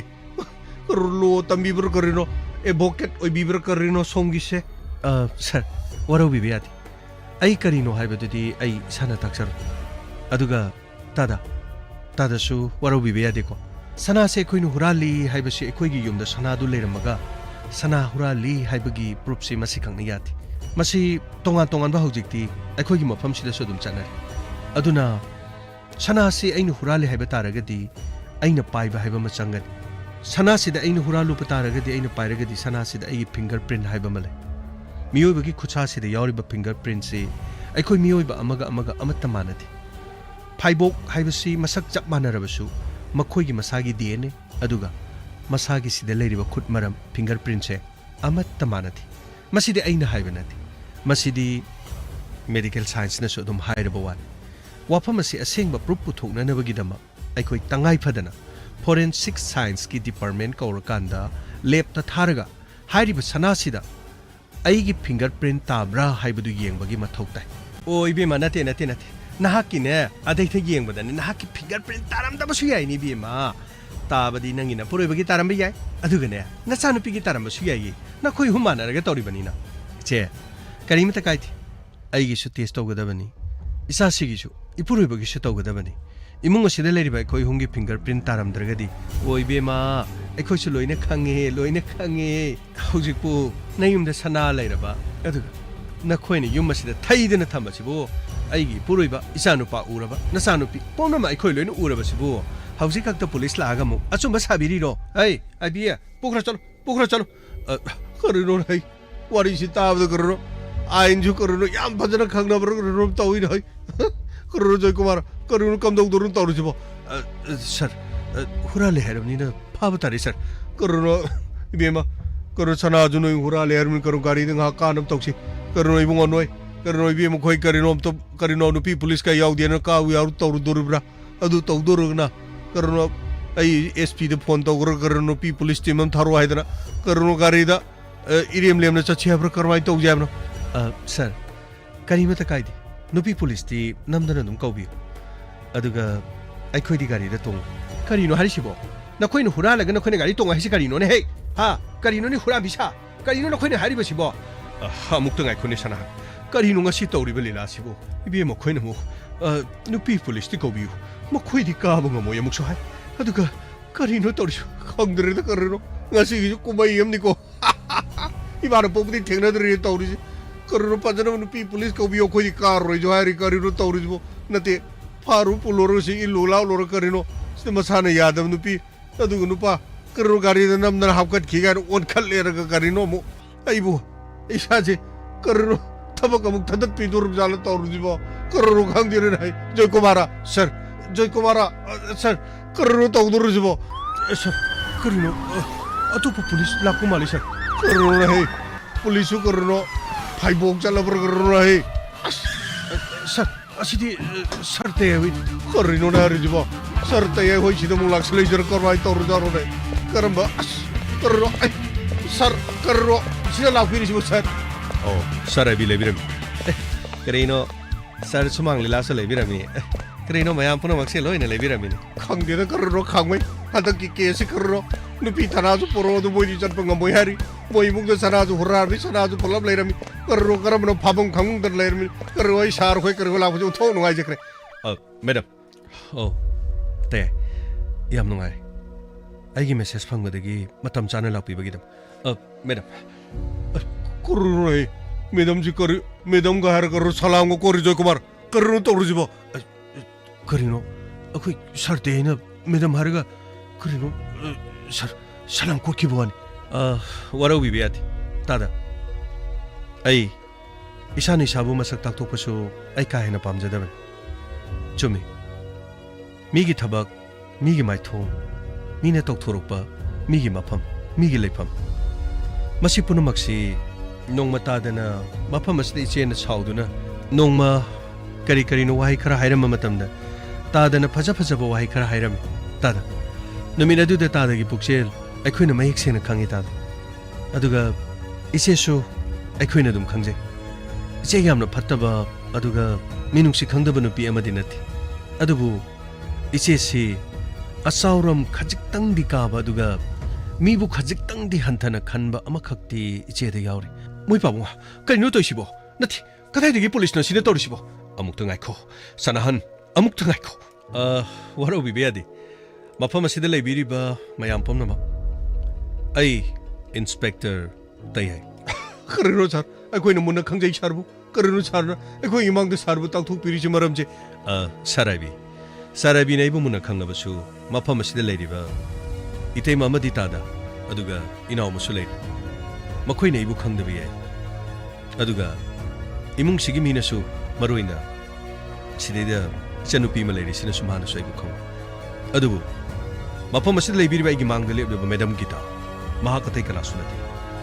criminal investigation department की deputy inspector of police हौजिक हौजिक थौदांग chown पुरिबा अदुगुम्बा लेबाक्सगी मसक नायरबि नुपि अमा खंग intelligence department दा थबक तौबदा नतना tonga tongan ba case kaya marumda madam na handle to bikraban case asigi matangda imung asidagi pamel ko manu pa ma phakre haiba pawsi madam na ingonda pirakibani korno ne sir adudi sir na ingonda korino hoini aina thiribe midu sir namuk thiraga korino singongda leramu ai khoi phar porkena haribdu mani sarabi ai khoina pharaba mi adu ai khoina sir da sinakibadu madam asigi yathang nani kari haiba ibema gita nahakpu tada warau bibe yade tada ai angang asibu phakre haiba pawadu chanu pina tamakpadagi tangai phadana mahaki punsi kananabagi damba aina inspector tayai da mateng pangbiyo haidun haijakiban aikoi di tongan tongan ma mihat mu pungi case kayada tizin humjin bada aikoi di aronbo ina leijaban adubu asiguma case asigidi miyamna thoido hendongna khangnaraba inspector tayai mahangna irai laina handle tawgani khangmadagi aina mangonda request tawkhiban aduga wafam asisu ꯑꯩꯈꯣꯏꯅ ꯍꯥꯏꯔꯛꯄꯅꯤ ꯍꯥꯏꯕ ꯋꯥꯐꯝꯁꯦ ꯍꯥꯏꯗꯅꯅꯕ ꯑꯃꯗꯤ ꯀꯔꯤꯒꯨꯝꯕ ꯑꯗꯣꯝꯒꯤ ꯏꯆꯥꯕꯨ ꯀꯜꯂꯕꯁꯨ ꯃꯍꯥꯛꯅ ꯊꯤꯟꯗꯅꯕ IV ꯃꯉꯥꯡꯗ ꯊꯤꯟꯗꯅꯕꯒꯤꯗꯃꯛꯇ ꯍꯥꯏꯍꯟꯈꯤꯕꯁꯨ ꯑꯩꯅꯅꯤ ꯀꯔꯤ ꯍꯥꯏꯕ ꯏꯕꯦꯝꯃꯒꯤꯗ ꯑꯩ ꯁꯅꯥꯍꯟ ꯎꯔꯦꯗꯅ ꯅꯃꯥꯡꯗ ꯂꯦꯞꯂꯤꯕ ꯅꯨꯄꯤ ꯑꯁꯤ ꯎꯔꯦꯗꯅ ꯅꯪꯅ ꯃꯤꯒꯤ ꯁꯛ ꯀꯨꯆꯨꯗ ꯅꯪꯅ ꯃꯤꯕꯨ ꯍꯟꯊꯅ ꯀꯔꯤꯒꯤ ꯈꯜꯂꯤ ꯉꯁꯤꯗꯤ ꯅꯪ ꯍꯥꯏꯌꯨꯅꯦ ꯅꯔꯣꯟ ꯀꯔꯤꯒꯤ ꯊꯣꯛꯇ꯭ꯔꯤ ꯍꯥ ꯀꯔꯤꯒꯤ ꯅꯔꯣꯟ ꯂꯣꯟꯗ꯭ꯔꯤ ꯌꯦꯡꯉꯣ ꯑꯁꯨꯛ ꯆꯥꯎꯔꯕ ꯐꯝ ꯑꯃ ꯄꯥꯏꯔꯕ ꯐꯥꯎꯕꯗ ꯌꯦꯡꯉꯨꯅꯦ ꯃꯁꯥꯗ ꯀꯔꯤꯒꯨꯝꯕ ꯑꯃꯠꯇ ꯑꯃꯨꯛꯄ ꯍꯥꯏꯕꯗꯨ ꯂꯩꯇꯅ ꯃꯁꯥꯅ ꯇꯧꯔꯤꯕ ꯊꯕꯛ ꯐꯥꯎꯕ ꯈꯪꯍꯟꯗꯅ ꯌꯦꯡꯉꯨꯅꯦ ꯀꯌꯥꯗ ꯆꯥꯎꯈ꯭ꯔꯕ ꯐꯝ ꯑꯃ ꯄꯥꯏꯗꯨꯅ ꯂꯩꯔꯝꯂꯤꯕ ꯑꯗꯨꯒ ꯅꯪꯅ ꯁꯤꯒꯨꯝꯕ ꯅꯨꯄꯤ ꯑꯁꯤꯗ ꯁꯅꯥ ꯍꯨꯔꯥꯜꯂꯦ ꯍꯥꯏꯗꯨꯅ ꯅꯪꯅ ꯍꯥꯏꯖꯜꯂꯤꯁꯤꯕꯨ ꯀꯔꯤꯒꯤꯅꯣ ꯃꯣꯏ ꯕꯥꯕꯨ ꯑꯃꯨꯛꯇ ꯉꯥꯏꯕꯤꯈꯣ ꯗꯥꯗꯥ ꯏꯆꯦꯗ ꯐꯨꯕꯤꯒꯅꯨ ꯑꯩ ꯅꯨꯄꯤ ꯑꯃꯅꯤ ꯌꯨꯝꯒꯤ ꯅꯨꯄꯤ ꯑꯃꯅ ꯈ꯭ꯋꯥꯏꯗꯒꯤ ꯋꯥꯅ ꯈꯥꯡꯕ ꯆꯩꯅꯥꯁꯦ ꯃꯥꯒꯤ ꯃꯄꯨꯔꯣꯏꯕ ꯃꯥꯒꯤ ꯃꯆꯥꯅ ꯊꯤꯅ ꯇꯧꯕꯤꯕꯅꯤ ꯃꯗꯨꯇꯪꯗꯤ ꯑꯩꯈꯣꯏꯒꯤ ꯃꯥꯡꯗ ꯇꯧꯕꯤꯒꯅꯨ ꯗꯥꯗꯥ ꯀꯔꯤ ꯏꯕꯦꯝꯃꯒꯤ ꯊꯥ ꯑꯁꯨꯛ ꯐꯠꯇ꯭ꯔꯕ ꯅꯨꯄꯤ ꯑꯁꯤꯕꯨ ꯑꯩꯅ ꯃꯥꯕꯨ ꯐꯨꯕꯗ ꯅꯪꯒꯤ ꯊꯃꯣꯏꯗ ꯅꯨꯡꯉꯥꯏꯇꯕ ꯐꯥꯎꯕ꯭ꯔꯅꯦ ꯍꯥ ꯅꯈꯣꯏꯗ ꯎꯁꯤꯠ ꯊꯑꯣꯏꯗꯅ ꯈꯜꯂꯤꯕ ꯎꯁꯤꯠ ꯊꯑꯣꯏꯗꯅ ꯉꯥꯡꯂꯤꯕ ꯅꯈꯣꯏꯒꯤ ꯅꯆꯥꯅꯨꯄꯤꯗ ꯑꯩ ꯏꯆꯥꯅꯨꯄꯥ ꯐꯥꯏ ꯍꯥꯏꯗꯨꯅ ꯃꯍꯥꯛꯅ ꯃꯔꯥꯟ ꯁꯤꯖꯗꯨꯅ ꯊꯤꯅ ꯉꯥꯡꯈꯤꯕ ꯐꯥꯎꯕꯗ ꯅꯈꯣꯏꯒꯤ ꯅꯇꯩ ꯅꯅꯥꯎꯅ ꯑꯩꯈꯣꯏꯕꯨ ꯀꯔꯤꯒꯤꯅꯣ ꯁꯨꯛ ꯆꯥꯎꯅ ꯉꯥꯛꯄꯤꯔꯤꯕ ꯃꯔꯝ ꯀꯔꯤꯒꯤꯅꯣ ꯍꯥꯏꯌꯨ ꯀꯔꯤꯒꯤꯅꯣ ꯍꯥꯏꯌꯨ ꯏꯕꯨꯡꯉꯣ ꯖꯨꯒꯦꯟ ꯅꯪꯅ ꯀꯔꯤꯒꯤ ꯍꯥꯏꯗꯦ ꯍꯥ ꯅꯪꯒꯤ ꯂꯣꯏꯅꯕꯤ ꯃꯍꯥꯛ ꯑꯁꯤꯒꯨꯝꯕ CIDꯒꯤ ꯑꯁꯤꯒꯨꯝꯕ ꯑꯣꯐꯤꯁꯥꯔ ꯑꯃꯅꯤ ꯍꯥꯏꯗꯨꯅ ꯅꯪꯅ ꯀꯔꯤꯒꯤ ꯍꯥꯏꯗꯦ ꯗꯥꯗꯥ ꯋꯥꯔꯧꯕꯤꯒꯅꯨ ꯃꯍꯥꯛꯅ ꯇꯧꯔꯤꯕ ꯊꯕꯛꯁꯤꯅ ꯃꯍꯥꯛ ꯑꯁꯤꯒꯨꯝꯕ ꯗꯤꯄꯥꯔꯠꯃꯦꯟ ꯑꯃꯗ ꯊꯕꯛ ꯇꯧꯏ ꯍꯥꯏꯕꯁꯤ ꯈꯪꯍꯟꯕ ꯌꯥꯗꯕꯅꯤꯅꯦ ꯗꯥꯗꯥ ꯍꯥ ꯆꯨꯝꯃꯤꯅꯦ ꯅꯪꯅ ꯍꯥꯏꯕ ꯆꯨꯝꯃꯤꯅꯦ CID ꯗꯤꯄꯥꯔꯠꯃꯦꯟꯗꯤ ꯀ꯭ꯔꯤꯃꯤꯅꯦꯜ ꯏꯟꯚꯦꯁꯇꯤꯒꯦꯁꯟ ꯗꯤꯄꯥꯔꯠꯃꯦꯟꯗ ꯑꯗꯨꯒ ꯆꯨꯝꯃꯤꯅꯦ ꯃꯤꯄꯨꯝ ꯈꯨꯗꯤꯡꯃꯛꯇ ꯑꯩ ꯑꯗꯨꯒꯨꯝꯕ ꯗꯤꯄꯥꯔꯠꯃꯦꯟꯗ ꯊꯕꯛ ꯇꯧꯏ ꯍꯥꯏꯗꯨꯅ ꯍꯥꯏꯔꯕꯗꯤ ꯀꯔꯝꯅ ꯑꯔꯣꯟ ꯑꯊꯨꯞ ꯈꯪꯂꯛꯀꯅꯤ ꯆꯨꯝꯃꯤꯅꯦ ꯀꯌꯥꯗ ꯅꯤꯌꯣꯝ ꯆꯨꯝꯅ ꯂꯩꯈ꯭ꯔꯕ 이베마 nganthoi pabung ꯑꯩꯈꯣꯏ ꯂꯥꯟꯈ꯭ꯔꯦꯅꯦ ꯏꯆꯥꯒꯤ ꯊꯃꯣꯏꯗ ꯀꯔꯤ ꯐꯥꯎꯔꯝꯒꯅꯤ ꯍꯥꯏꯕ ꯑꯩ ꯈꯪ ꯌꯦꯡꯉꯣꯏ ꯅꯈꯣꯏꯕꯨ ꯁꯅꯥ ꯍꯨꯔꯥꯜꯂꯦ ꯍꯥꯏꯗꯨꯅ ꯅꯃꯥꯁꯤꯅ ꯃꯔꯥꯜ ꯁꯤꯕ ꯃꯇꯝꯗ ꯅꯪꯒꯤ ꯊꯃꯣꯏꯗ ꯐꯥꯎꯔꯝꯒꯗꯕ ꯅꯪꯅ ꯏꯀꯥꯏꯔꯝꯒꯗꯕ ꯌꯦꯡꯉꯨꯅꯦ ꯆꯥꯛ ꯆꯥꯒꯗꯕꯒꯤ ꯈꯨꯠ ꯍꯥꯝꯗꯨꯅ ꯂꯩꯔꯕ ꯐꯥꯎꯕꯗ ꯆꯥꯛ ꯆꯥꯈꯤꯅꯨ ꯍꯥꯏꯗꯨꯅ ꯈꯨꯠ ꯄꯥꯏꯔꯒ ꯈꯥꯝꯃꯒ ꯁꯅꯥ ꯍꯨꯔꯥꯜꯂꯦ ꯍꯥꯏꯗꯨꯅ ꯅꯈꯣꯏꯕꯨ ꯑꯃꯃꯝꯇ ꯑꯣꯏꯅ ꯑꯩꯈꯣꯏꯅ ꯆꯦꯛ ꯇꯧꯈꯤ ꯀꯌꯥꯗ ꯄꯠꯈꯤꯗ꯭ꯔꯕꯅꯣ ꯌꯦꯡꯉꯨꯅꯦ ꯄꯥꯕꯨꯡ ꯀꯔꯤꯒꯤꯅꯣ ꯄꯥꯕꯨꯡꯅ ꯃꯤꯠꯇꯒꯤ ꯄꯤ ꯇꯥꯕꯤꯔꯤꯕꯗꯣ ꯄꯥꯕꯨꯡꯁꯦ ꯀꯞꯀꯅꯣ ꯄꯥꯕꯨꯡ ꯍꯥ ꯄꯥꯕꯨꯡꯒꯤ ꯃꯤꯠꯇꯒꯤ ꯇꯥꯔꯛꯂꯤꯕ ꯄꯤꯁꯦ ꯏꯆꯥꯅ ꯇꯩꯊꯣꯛꯂꯤꯕ ꯀꯌꯥꯗ ꯏꯀꯥꯏꯕ ꯈꯪꯈꯤꯗ꯭ꯔꯕꯅꯣ ꯌꯦꯡꯉꯨꯅꯦ ꯌꯦꯡꯉꯣ ꯉꯥꯛꯄꯤꯐꯝ ꯊꯣꯛꯇ꯭ꯔꯕ ꯅꯃꯥꯁꯦ ꯌꯦꯡꯉꯨꯅꯦ ꯑꯁꯨꯛ ꯆꯥꯎꯕ ꯏꯃꯨꯡ ꯑꯃꯗ ꯃꯔꯥꯜ ꯁꯤꯖꯟꯗꯨꯅ ꯃꯍꯥꯛꯅ ꯅꯈꯣꯏꯕꯨ ꯅꯨꯡꯁꯤꯗꯕꯒꯤꯗꯃꯛ ꯅꯈꯣꯏꯕꯨ ꯅꯝꯊꯥꯛ ꯇꯧꯗꯨꯅ ꯅꯈꯣꯏꯕꯨ ꯃꯔꯥꯜ ꯀꯌꯥ ꯁꯤꯔꯒ ꯅꯈꯣꯏꯕꯨ ꯍꯨꯔꯥꯟꯕꯅꯤ ꯍꯥꯏꯗꯨꯅ ꯀꯩꯔꯣꯜ ꯂꯩꯀꯥꯏ ꯑꯁꯤꯗ ꯈꯣꯡꯒꯣꯏꯅꯕꯒꯤꯗꯃꯛ ꯍꯣꯠꯅꯔꯤꯕ ꯅꯪ ꯌꯨꯝ ꯑꯁꯤꯗ ꯂꯩꯕ ꯌꯥꯔꯣꯏ ꯅꯍꯥꯛ ꯉꯁꯤꯃꯛ ꯌꯨꯝ ꯑꯁꯤꯗꯒꯤ ꯅꯍꯥꯛ ꯆꯠꯈꯤꯒꯗꯕꯅꯤ ꯑꯃꯨꯛꯇ ꯉꯥꯏꯕꯤꯈꯣ ꯗꯥꯗꯥ ꯃꯗꯨꯃꯥꯏꯅ ꯇꯧꯕꯤꯒꯅꯨ ꯗꯥꯗꯥ 이제는 강제다버기니 이세기 콩탕세 한덕기 마땅 아시다기 숨톡호버 잡자래 그리 하이버 이베마 마니 다다 ꯑꯩꯈꯣꯏꯅ ꯊꯦꯡꯅꯔꯤꯕꯁꯤꯗꯤ ꯃꯁꯤꯅ ꯑꯍꯥꯟꯕ ꯅꯠꯇꯦ ꯀꯌꯥ ꯑꯩꯈꯣꯏꯒꯤ ꯗꯤꯄꯥꯔꯠꯃꯦꯟꯗ ꯑꯩꯈꯣꯏꯅ ꯊꯦꯡꯅꯔꯤꯕ ꯑꯁꯤꯒꯨꯝꯕ ꯀꯦꯁ ꯑꯁꯤꯗꯤ ꯃꯁꯤꯡ ꯂꯥꯛꯉꯝꯗ꯭ꯔꯕꯅꯤ ꯉꯁꯤꯗꯤ ꯑꯩꯈꯣꯏꯗ ꯊꯣꯛꯂꯔꯕꯒꯤ ꯋꯥꯅꯤ ꯑꯗꯨꯕꯨ ꯏꯆꯦꯅ ꯃꯇꯨꯡꯗ ꯃꯤꯉꯣꯟꯗ ꯁꯅꯥ ꯍꯨꯔꯥꯜꯂꯤ ꯍꯥꯏꯗꯨꯅ ꯃꯔꯥꯜ ꯁꯤꯔꯕꯗꯤ ꯏꯆꯦ ꯀꯔꯤꯒꯨꯝꯕ ꯈꯪꯖꯗꯗꯨꯅ ꯁꯅꯥ ꯑꯗꯨ ꯃꯤꯅ ꯄꯥꯏꯔꯝꯂꯕꯗꯤ ꯁꯅꯥ ꯑꯗꯨꯗ ꯐꯤꯡꯒꯔ ꯄ꯭ꯔꯤꯟ ꯇꯥꯒꯗꯧꯔꯤꯕꯅꯤ ꯍꯥꯏꯕꯁꯦ ꯏꯆꯦ ꯀꯥꯎꯕꯤꯒꯅꯨ ꯑꯗꯨꯕꯨ ꯉꯁꯤ ꯏꯆꯦꯅ ꯄꯥꯔꯛꯄ ꯁꯅꯥꯗꯣ ꯑꯩꯈꯣꯏ ꯈꯨꯠꯅ ꯄꯥꯏꯈꯤꯗꯦ ꯏꯆꯦꯅ ꯊꯥꯖꯗ꯭ꯔꯒ ꯁꯅꯥꯗꯣ ꯂꯦꯞꯇ ꯄꯨꯔꯒ ꯇꯦꯁ ꯇꯧꯕ ꯃꯇꯝꯗ ꯑꯩꯒꯤ ꯈꯨꯠꯀꯤ ꯃꯃꯤ ꯇꯥꯔꯣꯏ ꯏꯆꯥꯅꯨꯄꯤꯒꯤꯁꯨ ꯇꯥꯔꯣꯏ ꯑꯗꯨꯒ ꯃꯈꯣꯏꯒꯤ ꯃꯄꯥꯒꯤꯁꯨ ꯇꯥꯔꯣꯏ ꯏꯆꯦ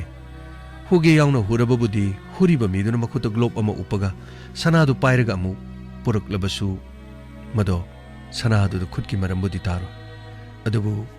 ꯏꯆꯦ ꯈꯣꯏꯗ ꯑꯩꯈꯣꯏ ꯂꯥꯛꯄꯗ ꯒ꯭ꯂꯣꯕ ꯎꯞꯈꯤꯗꯦ ꯒ꯭ꯂꯣꯕ ꯄꯨꯔꯛꯈꯤꯗꯦ ꯑꯗꯨꯒ ꯏꯆꯦ ꯑꯩ ꯌꯥꯝꯅ ꯂꯩꯕꯕꯨꯗꯤ ꯅꯠꯇꯦ ꯏꯆꯦ ꯑꯩꯈꯣꯏ ꯈꯨꯡꯒꯪꯗ ꯂꯩꯕ ꯑꯣꯏꯔꯕꯁꯨ ꯈꯨꯡꯒꯪꯗ ꯂꯧꯁꯤꯡ ꯃꯔꯥꯡ ꯀꯥꯏꯅ ꯂꯩꯆꯦ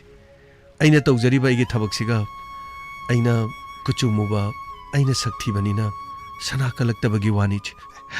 ꯌꯥꯔꯦ ꯏꯕꯦꯝꯃ ꯒꯤꯇꯥ ꯏꯆꯦ ꯂꯥꯜꯂꯦ ꯀꯔꯤꯒꯤ ꯂꯥꯟꯗꯣꯏꯅꯣ ꯏꯆꯦ ꯏꯆꯦꯅ ꯀꯔꯤꯃꯠꯇ ꯂꯥꯟꯗꯦ ꯑꯩꯗꯤ ꯁꯅꯥ ꯁꯤꯕꯁꯨ ꯀꯜꯂꯛꯇꯦ ꯑꯗꯨꯒ ꯏꯆꯦ ꯏꯆꯥꯅꯨꯄꯤꯗꯤ ꯁꯅꯥ ꯌꯥꯝꯅ ꯁꯦꯟꯒꯦꯅ ꯈꯜꯂꯤ ꯑꯗꯨꯕꯨ ꯃꯈꯣꯏ ꯄꯥꯕꯨꯡꯅ ꯁꯅꯥ ꯁꯤꯕ ꯌꯥꯗꯦ ꯑꯩꯒꯤ ꯂꯩꯔꯤꯕ ꯁꯅꯥ ꯂꯟ ꯊꯨꯝ ꯃꯌꯥꯝ ꯑꯗꯣ ꯑꯩꯒꯤ ꯍꯛꯆꯥꯡꯗ ꯅꯞꯂꯒ ꯑꯩꯉꯣꯟꯗ ꯑꯩꯒꯤ ꯀꯔꯤꯒꯤ ꯁꯅꯥꯒꯤ ꯃꯄꯥꯟ ꯇꯥꯡꯉꯨꯒꯗꯣꯏꯅꯣ ꯑꯩꯒꯤ ꯁꯛꯁꯦ ꯏꯁꯣꯔꯅ ꯅꯪꯗꯤ ꯑꯁꯣꯝꯅ ꯑꯣꯏꯔꯣ ꯍꯥꯏꯗꯨꯅ ꯊꯥꯗꯣꯔꯛꯂꯕꯅꯤ ꯑꯩꯅ ꯁꯅꯥ ꯁꯤꯕ ꯍꯥꯏꯕꯗꯨꯗꯤ ꯑꯩꯒꯤ ꯁꯛꯀꯤ ꯒꯨꯟ ꯋꯥꯠꯄꯗꯒꯤ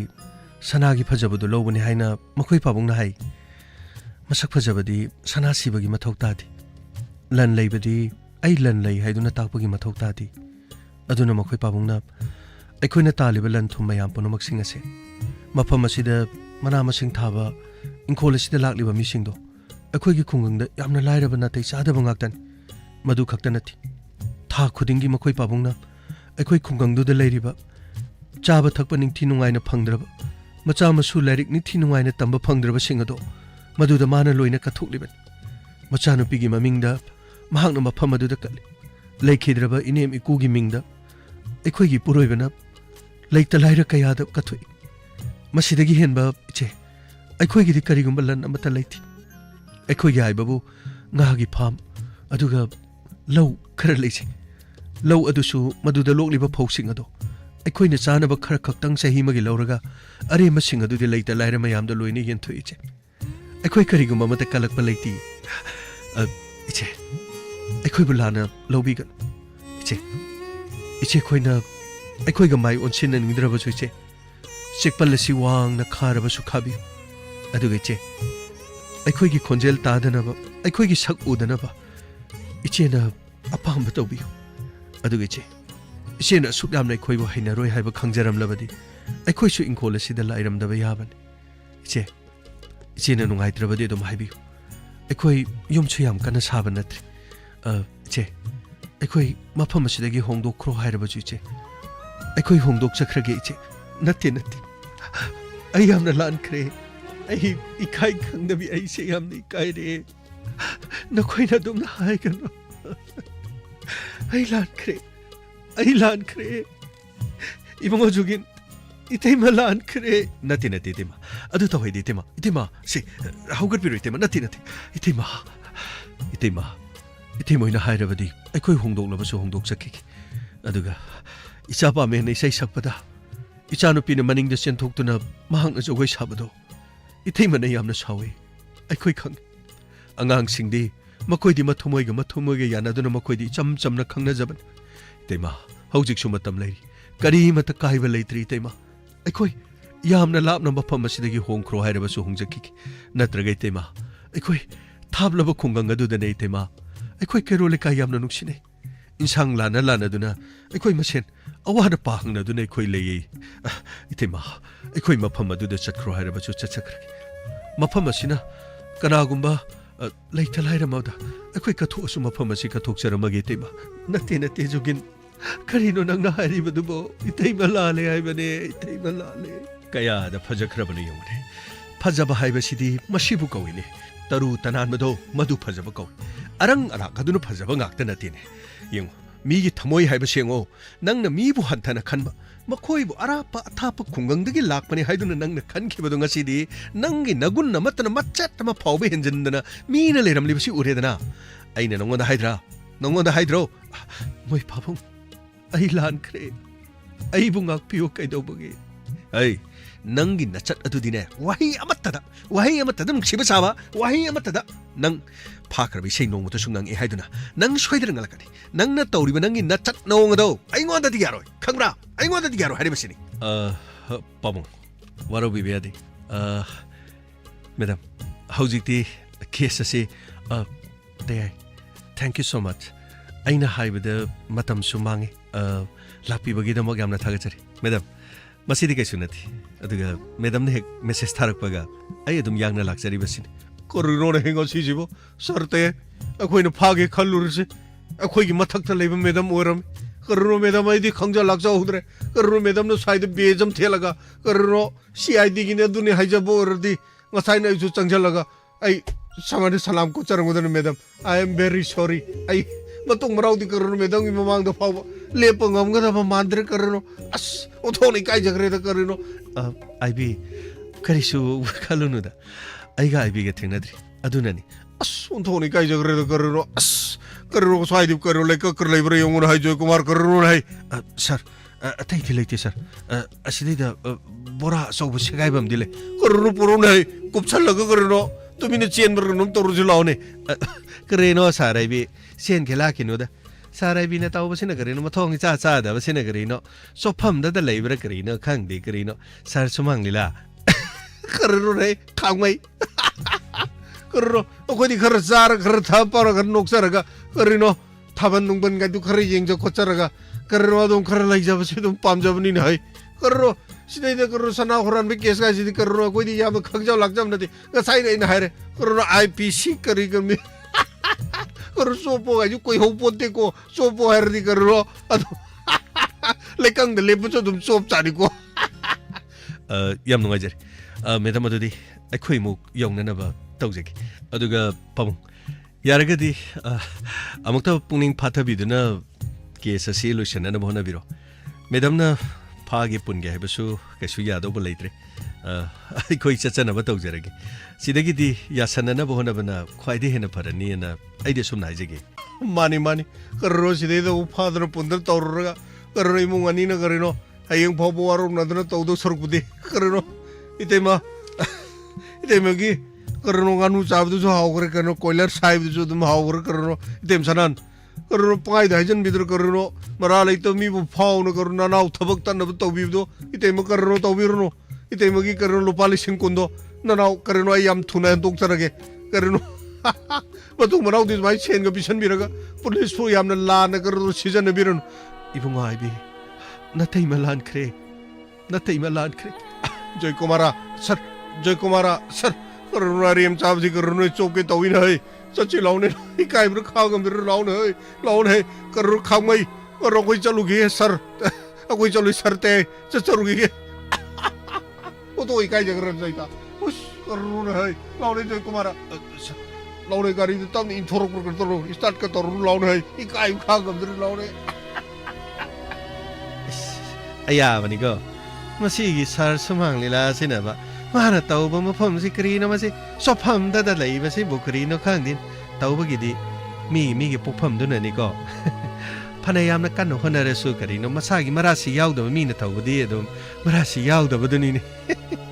मीना तौनै गाना पुक्तौद तौबदो तौथोरकपदि थुत लावबदुनिने माना तौरिसेको यारे गमै चनब तौसि मैडम अदुदि अखोइ मुक चनब तौसि तै यामना नुगारे सरते आइना मतम चाना लाक्पिबदगी मैडम मसिदि अखोइगी थबक तौदबा यादब अदुगा यारगदि मखाताना वारौनदनबा इबुंगो यामना नुगारे इबुंगो खोइना मतम चाना लाक्तना असेंगबा चुमसे खंगहनबिरबसे मसिदगी हेना नुगाइबा करिसु लैत्रे अदुगा इबुंगो खोइ चत्रिङेदा वाफम अमता 하비요 봄. 이봉어 조긴. 다다. ꯑꯩꯈꯣꯏꯕꯨ ꯋꯥꯔꯧꯔꯤꯕ꯭ꯔꯥ ꯏꯕꯨꯡꯉꯣ ꯇꯥꯗ ꯑꯩꯈꯣꯏꯒꯤꯗꯤ ꯋꯥꯔꯧꯕ ꯀꯔꯤꯝꯇ ꯂꯩꯇꯦ ꯇꯥꯗ ꯏꯇꯩꯃꯅ ꯑꯩꯈꯣꯏꯕꯨ ꯋꯥꯔꯧꯕꯤꯕꯗꯣ ꯃꯗꯨꯈꯛꯀꯤ ꯋꯥꯅꯤ ꯏꯕꯨꯡꯉꯣ ꯖꯨꯒꯤꯟ ꯏꯇꯩꯃ ꯋꯥꯔꯧꯗ꯭ꯔꯦ ꯏꯇꯩꯃ ꯀꯔꯤꯃꯇ ꯋꯥꯔꯧꯕ ꯂꯩꯇ꯭ꯔꯦꯅꯦ ꯏꯕꯨꯡꯉꯣ ꯌꯥꯝꯅ ꯅꯨꯡꯉꯥꯏꯔꯦ ꯏꯇꯩꯃ ꯏꯇꯩꯃ ꯑꯩꯈꯣꯏ ꯁꯅꯥꯗꯨ ꯂꯧꯗꯕ ꯑꯁꯦꯡꯕꯅꯤ ꯌꯥꯔꯦ ꯀꯩꯗꯧꯕꯒꯦ ꯖꯨꯒꯤꯟ ꯑꯩꯅꯅꯦ ꯃꯈꯣꯏꯅ ꯏꯃꯨꯡꯗ ꯂꯩꯔꯤꯉꯩꯗꯨꯗ ꯅꯝꯗꯨꯅ ꯃꯔꯥꯜ ꯁꯤꯔꯒꯦ ꯍꯥꯏꯗꯨꯅꯅꯦ ꯑꯩꯅ ꯃꯅꯤꯡꯂꯣꯝꯗꯒꯤ ꯇꯨꯃꯤꯟꯅ ꯆꯠꯂꯒ ꯁꯨꯃꯥꯡ ꯀꯣꯏꯔꯒ ꯂꯥꯛꯑꯒ ꯊꯣꯡꯒꯥꯟꯗꯒꯤ ꯆꯪꯉꯒꯅꯦ ꯅꯈꯣꯏꯒꯤ ꯕꯦꯒꯁꯤꯗ ꯑꯩꯅ ꯁꯅꯥꯗꯨ ꯊꯝꯃꯝꯕꯅꯤ ꯑꯃꯨꯛꯇꯪ ꯅꯈꯣꯏꯕꯨ ꯏꯀꯥꯏꯕ ꯄꯤꯔꯒ ꯃꯐꯝ ꯑꯁꯤꯗꯒꯤ ꯇꯥꯟꯊꯣꯛꯂꯗꯤ ꯍꯥꯏꯗꯨꯅ ꯑꯩꯅ ꯁꯤꯜꯂꯨꯕꯅꯤ ꯑꯩ ꯂꯥꯜꯂꯦ ꯑꯩ ꯂꯥꯟꯈ꯭ꯔꯦ ꯅꯈꯣꯏꯅ ꯑꯩꯕꯨ ꯄꯨꯂꯤꯁꯇ ꯁꯤꯟꯅꯔꯕꯁꯨ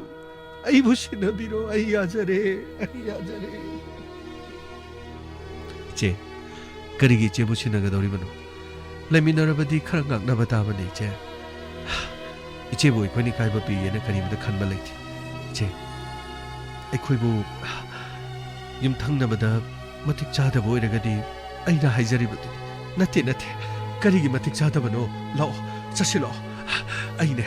ꯑꯁꯤꯒꯨꯝꯕ ꯊꯕꯛ ꯑꯃꯠꯇ ꯃꯇꯨꯡꯗ ꯇꯧꯔꯔꯣꯏ ꯂꯥꯛꯑꯣ ꯆꯠꯁꯤꯜꯂꯛꯑꯣ ꯆꯥꯛꯇꯨ ꯄꯨꯡꯏꯪ ꯏꯪꯉꯝꯃꯅꯤꯌꯦ ꯂꯥꯛꯑꯣ ꯆꯥꯛ ꯆꯥꯔꯨꯔꯁꯤ ꯂꯥꯛꯑꯣ ꯍꯩꯃꯥ ꯉꯥꯟꯊꯣꯏ 이마 lallela o 이마 lal래 lao hey pame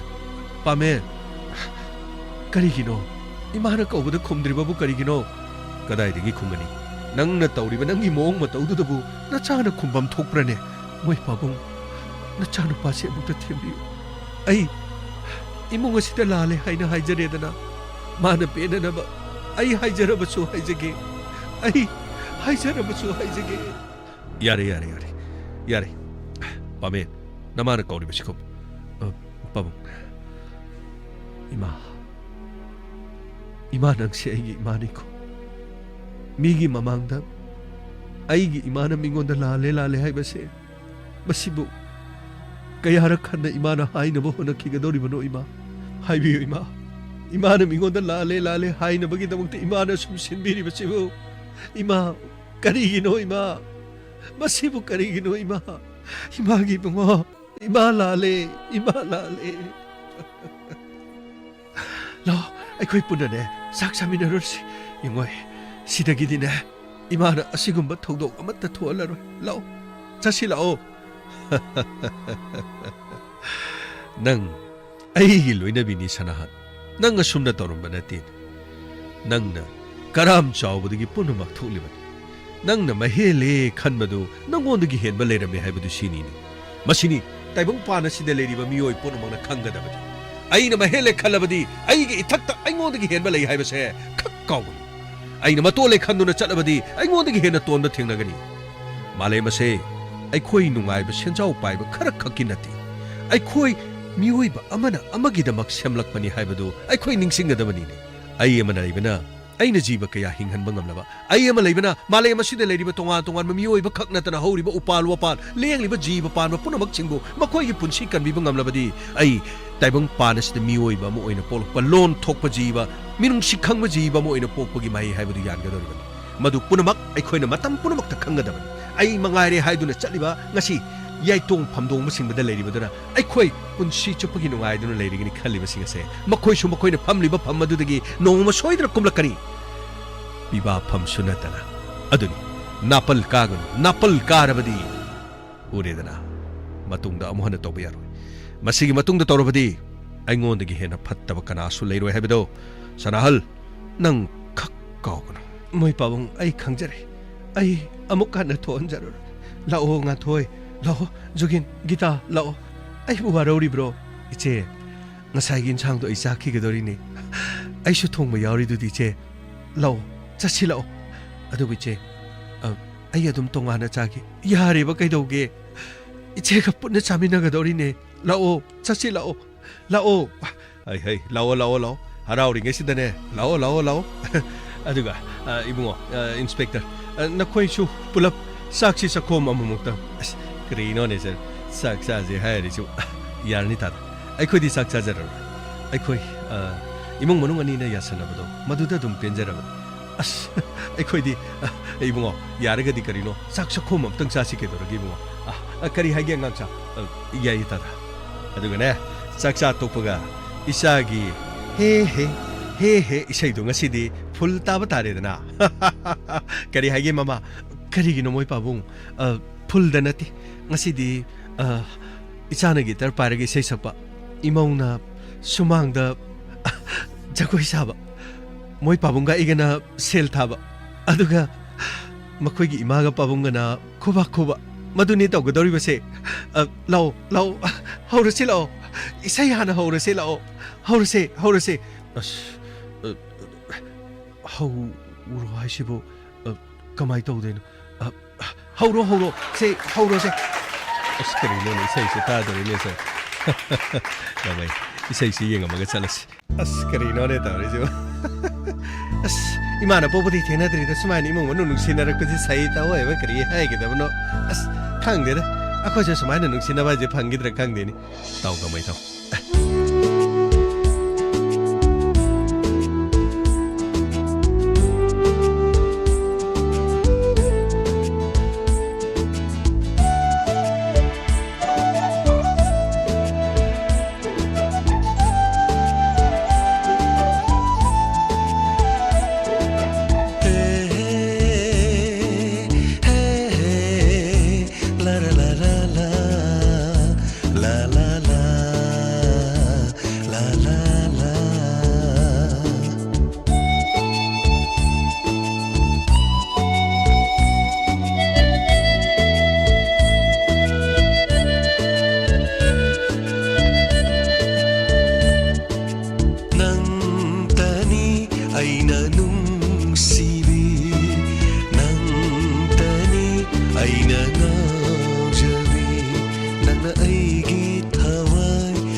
ꯀꯔꯤꯅꯣ ꯁꯔ ꯖꯒꯣꯏꯒꯁꯨ ꯑꯗꯨꯝ ꯁꯥꯔꯤꯅꯦ ꯃꯣꯏꯒꯤ ꯃꯃꯧ ꯅꯨꯄꯤ ꯑꯣꯏꯗꯧꯔꯤꯁꯦ ꯁꯔ ꯒꯥꯡꯃꯩ ꯃꯃꯥ ꯃꯄꯥꯒꯤ ꯌꯥꯊꯪ ꯏꯜꯂꯨ ꯀꯩꯁꯨ ꯀꯥꯏꯕ ꯂꯩꯇꯦ ꯍꯧꯖꯤꯛꯇꯤ ꯕꯥꯔꯗꯦꯗ ꯖꯒꯣꯏ ꯁꯥꯕ ꯑꯗꯨꯒ ꯑꯁꯤꯒꯨꯝꯕ ꯊꯧꯔꯝꯗ ꯖꯒꯣꯏ ꯁꯥꯕꯁꯨ ꯑꯗꯨꯝ ꯆꯠꯅꯅꯤ ꯑꯁ ꯀꯔꯤꯅꯣ ꯈꯪꯗꯦꯗ ꯁꯔ ꯌꯦꯡꯕꯗ ꯀꯔꯤꯅꯣ ꯏꯁꯥꯁꯦ ꯊꯨꯛ ꯊꯨꯛ ꯂꯥꯎꯏꯗ ꯁꯔ ꯀꯔꯤꯅꯣ ꯃꯆꯥꯅꯨꯄꯥꯁꯤ ꯒꯤꯇꯥꯔꯁꯦ ꯐꯖꯅ ꯈꯣꯡꯉꯤꯅꯦ ꯁꯔ ꯑꯁ ꯌꯥꯝꯅ ꯅꯨꯡꯁꯤꯅꯔꯝꯒꯅꯤ ꯑꯁ ꯁꯔ ꯁꯤꯗꯤ ꯌꯥꯝ ꯆꯥꯛꯊꯦꯛꯅꯔꯝꯒꯅꯤꯕꯣ ꯅꯪꯒꯤ ꯁꯛꯇꯝ ꯑꯩꯅ ꯌꯦꯡꯅꯤꯡꯗꯨꯅꯇ ꯂꯩ ꯅꯪꯕꯨ ꯃꯇꯝ ꯄꯨꯝꯅꯃꯛꯇ ꯑꯩꯒꯤ ꯃꯥꯡꯗ ꯂꯦꯞꯂꯤꯕꯣꯏꯗ ꯈꯜꯂꯤ ꯅꯪꯒꯤ ꯋꯥꯈꯜꯇꯅꯤ ꯑꯩꯅ ꯈꯜꯂꯤꯕ ꯎꯔꯤꯕ ꯁꯛꯇꯝꯁꯦ ꯅꯍꯥꯛꯀꯤ 이나타 ꯁꯨꯝ ꯂꯩꯕꯤꯌꯨꯀꯣ ꯅꯪꯇꯅ ꯑꯩꯒꯤ ꯊꯋꯥꯏꯅꯤ ꯅꯪꯅ ꯑꯩꯒꯤ ꯄꯨꯟꯁꯤꯅꯤ ꯍꯥꯡꯂꯕ ꯇꯤꯌꯥꯗ ꯄꯥꯏꯃꯤꯟꯅꯁꯤ ꯁꯦꯛꯂꯒꯤ ꯄꯨꯟꯁꯤꯒꯨꯝ ꯑꯩꯈꯣꯏ ꯑꯅꯤ ꯍꯥꯡꯂꯕ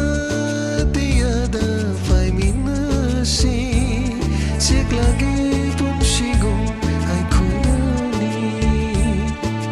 ꯅꯪꯇꯅ ꯑꯩꯒꯤ ꯄꯨꯟꯁꯤꯅꯤ ꯊꯥꯖꯒꯦ ꯊꯋꯥꯏꯁꯦ ꯅꯨꯡꯁꯤꯕꯤ ꯅꯪꯒꯤ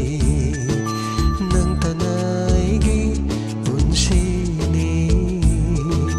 ꯊꯥꯖꯒꯦ ꯊꯋꯥꯏꯁꯦ ꯅꯨꯡꯁꯤꯕꯤ ꯅꯪꯒꯤ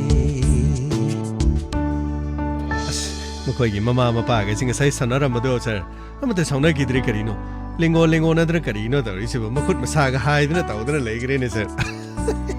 ꯁꯔ ꯃꯤꯑꯣꯏꯕꯅ ꯀꯔꯤꯅꯣ ꯅꯨꯡꯁꯤꯅꯔꯝꯗꯕꯗꯒꯤ ꯅꯨꯡꯁꯤꯅꯔꯛꯄꯁꯤꯁꯨ ꯑꯁ ꯀꯔꯤꯅꯣꯅꯦ ꯃꯃꯥꯁꯨ ꯖꯒꯣꯏ ꯁꯥꯈ꯭ꯔꯦꯅꯦ ꯇꯧꯔꯤꯁꯤꯕꯨ ꯑꯁ ꯁꯔ ꯒꯥꯡꯃꯩ ꯌꯦꯡꯗꯦ ꯌꯦꯡꯉꯨ ꯅꯨꯡꯁꯤꯅꯗꯕꯒꯤ ꯁꯔꯨꯛ ꯅꯨꯡꯁꯤꯅꯕꯅ ꯐꯠꯇ꯭ꯔꯣ ꯃꯥꯅꯤꯅꯦ ꯁꯔ ꯑꯁꯤꯅ ꯐꯩꯅꯦ ꯁꯔ ꯌꯦꯡꯉꯨ ꯇꯧ 이까이저리 낭기 마이통무바다 타자마수 나이트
ꯌꯥꯝꯕꯁꯦ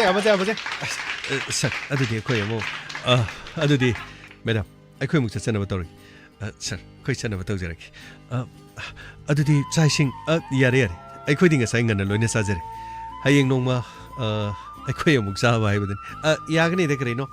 ꯃꯈꯣꯏ ꯑꯅꯤꯒꯤ ꯂꯨꯍꯣꯡꯕ ꯂꯩꯗꯅꯀꯣ ꯑꯗꯣ ꯂꯨꯍꯣꯡꯕꯒꯤ ꯃꯈꯣꯏꯒꯤ ꯀꯔꯤꯅꯣ ꯃꯉꯥꯅꯤ ꯆꯥꯛꯀꯧꯕꯗꯣ ꯑꯗꯨꯗ ꯎꯇꯤ ꯀꯔꯤ ꯇꯧꯕꯗꯨꯗ ꯑꯗꯨꯒ ꯆꯒꯦꯝ ꯄꯣꯝꯃꯒ ꯌꯥꯎꯕꯗꯨꯗ ꯑꯗꯨꯝ ꯍꯥꯏꯕꯤꯔꯛꯑꯁꯨ ꯌꯥꯏꯗ ꯁꯣꯏꯗꯅ ꯍꯥꯏꯔꯛꯀꯦ ꯁꯣꯏꯗꯅ ꯒꯥꯎꯃꯩ ꯐꯥꯒꯤ ꯇꯧꯕꯅꯤꯗ ꯀꯔꯤꯅꯣ ꯈꯪꯗꯦ ꯁꯨꯝ ꯐꯥꯒꯤ ꯃꯆꯥ ꯑꯃꯈꯛ ꯇꯧꯖꯕꯕꯨ ꯒꯥꯎꯃꯩ ꯆꯠꯁꯤꯂꯣ ꯐꯅꯤ ꯁꯔ ꯑꯗꯨꯗꯤ ꯃꯌꯥꯝ ꯑꯩꯈꯣꯏ ꯆꯠꯂꯒꯦꯀꯣ ꯁꯤꯗꯒꯤꯗꯤ ꯈꯟꯅ ꯆꯩꯅꯕ ꯇꯧꯕꯤꯔꯅꯨ ꯑꯗꯨꯗꯤ ꯃꯌꯥꯝ ꯅꯨꯡꯉꯥꯏꯅ ꯄꯥꯟꯕꯤꯔꯣ ꯏꯁꯩ ꯁꯛꯇꯅ ꯖꯒꯣꯏ ꯁꯥꯗꯅ ꯂꯩꯕꯤꯔꯣꯀꯣ ꯃꯌꯥꯝ ꯑꯗꯨꯗꯤ ꯑꯩꯈꯣꯏ ꯑꯃꯨꯛ ꯆꯠꯆꯔꯒꯦ ꯃꯦꯗꯥꯝ ꯑꯩꯈꯣꯏ ꯑꯃꯨꯛ ꯆꯠꯆꯔꯦ ꯐꯅꯤ ꯑꯗꯨꯗꯤ ꯑꯩꯈꯣꯏ ꯂꯩꯖꯍꯧꯔꯦ ꯐꯔꯦ ꯑꯗꯨꯗꯤ ꯃꯌꯥꯝ ꯑꯗꯨꯗꯤ ꯑꯩꯈꯣꯏ ꯑꯃꯨꯛ ꯆꯠꯆꯔꯦꯀꯣ ꯒꯥꯎꯃꯩ ꯆꯠꯂꯣ ꯑꯁ ꯑꯣꯟꯊꯣꯛꯅ ꯆꯥꯛꯏ ꯃꯈꯣꯏꯒꯤ ꯃꯑꯣꯡ ꯃꯇꯧꯗꯤ ꯑꯋꯣꯏꯕ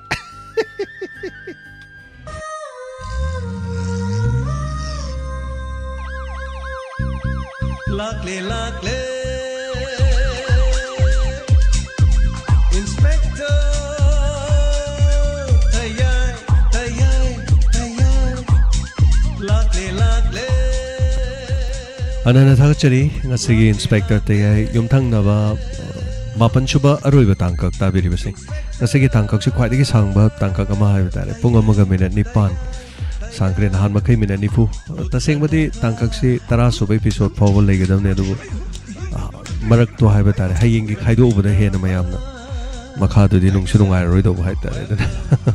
ꯊꯦꯡꯛ ꯌꯨ ꯁꯣ ꯃꯆ ꯊꯥꯒꯠꯆꯔꯤ ꯉꯁꯤ ꯃꯤ 100,000